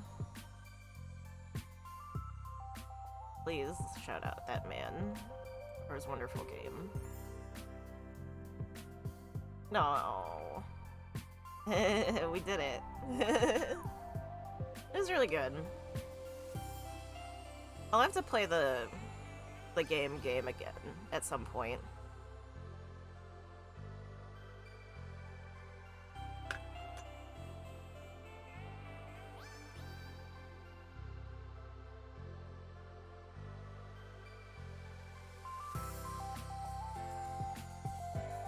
A voiceover one at some point, yeah. Yeah, I cannot do high octaves very well.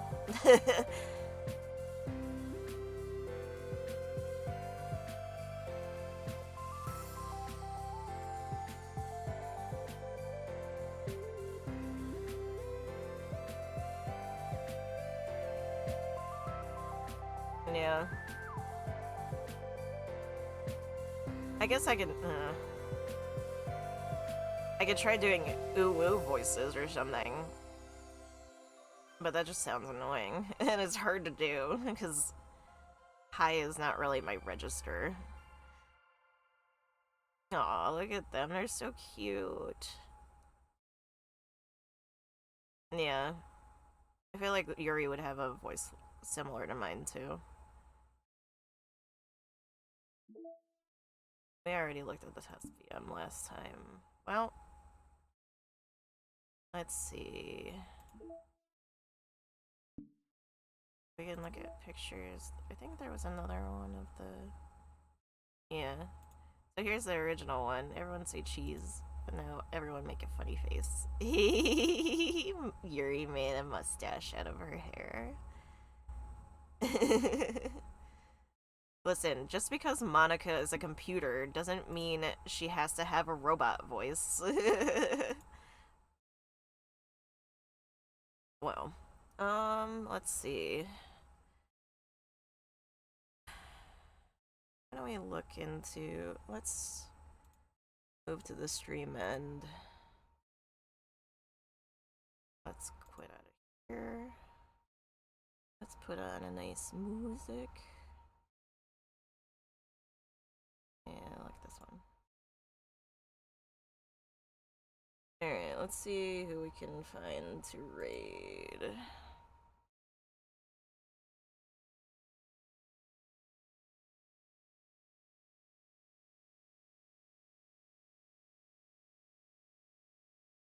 All the boys are on?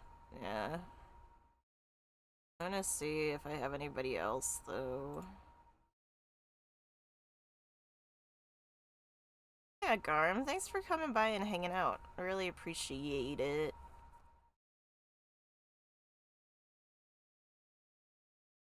I love you kids, you always make my days so good. And I really needed a good day after all the fucking nightmares I had, so... Ooh, Grace is on, though. Kinda wanna raid Grace.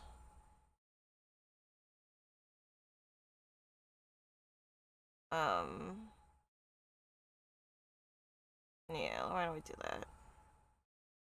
I think we're gonna raid Grace Games. This need to be muted.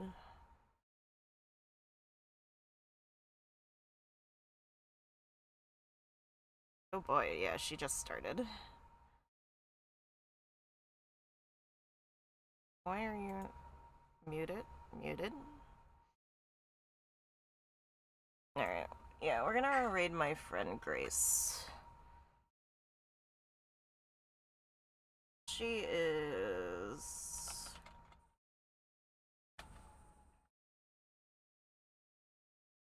She does cosplay occasionally. She does a lot of Resident Evil. I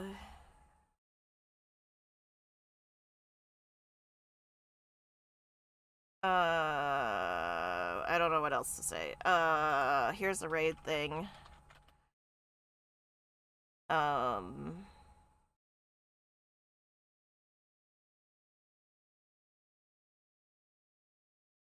Yes. Everybody copy. I believe she is... Yeah, she's playing Resident Evil. So, another spoopy game, even though my game wasn't spoopy because it was the side stories, but I'm sure everybody was like, aw dang, not the spoopy part of Monica, we don't care. Anyway, I love you kids. Thank you so much for everybody who came by. Spooky cute, shut up, you're spooky cute. Yeah, by the way, the cat vet bills are all paid off, so I don't have to worry about them anymore. Yay, but I'm still doing commissions because I need fucking money because your bitch is broke. So, I love you guys. Have fun. Take care of yourselves. Stay safe. Be yourself.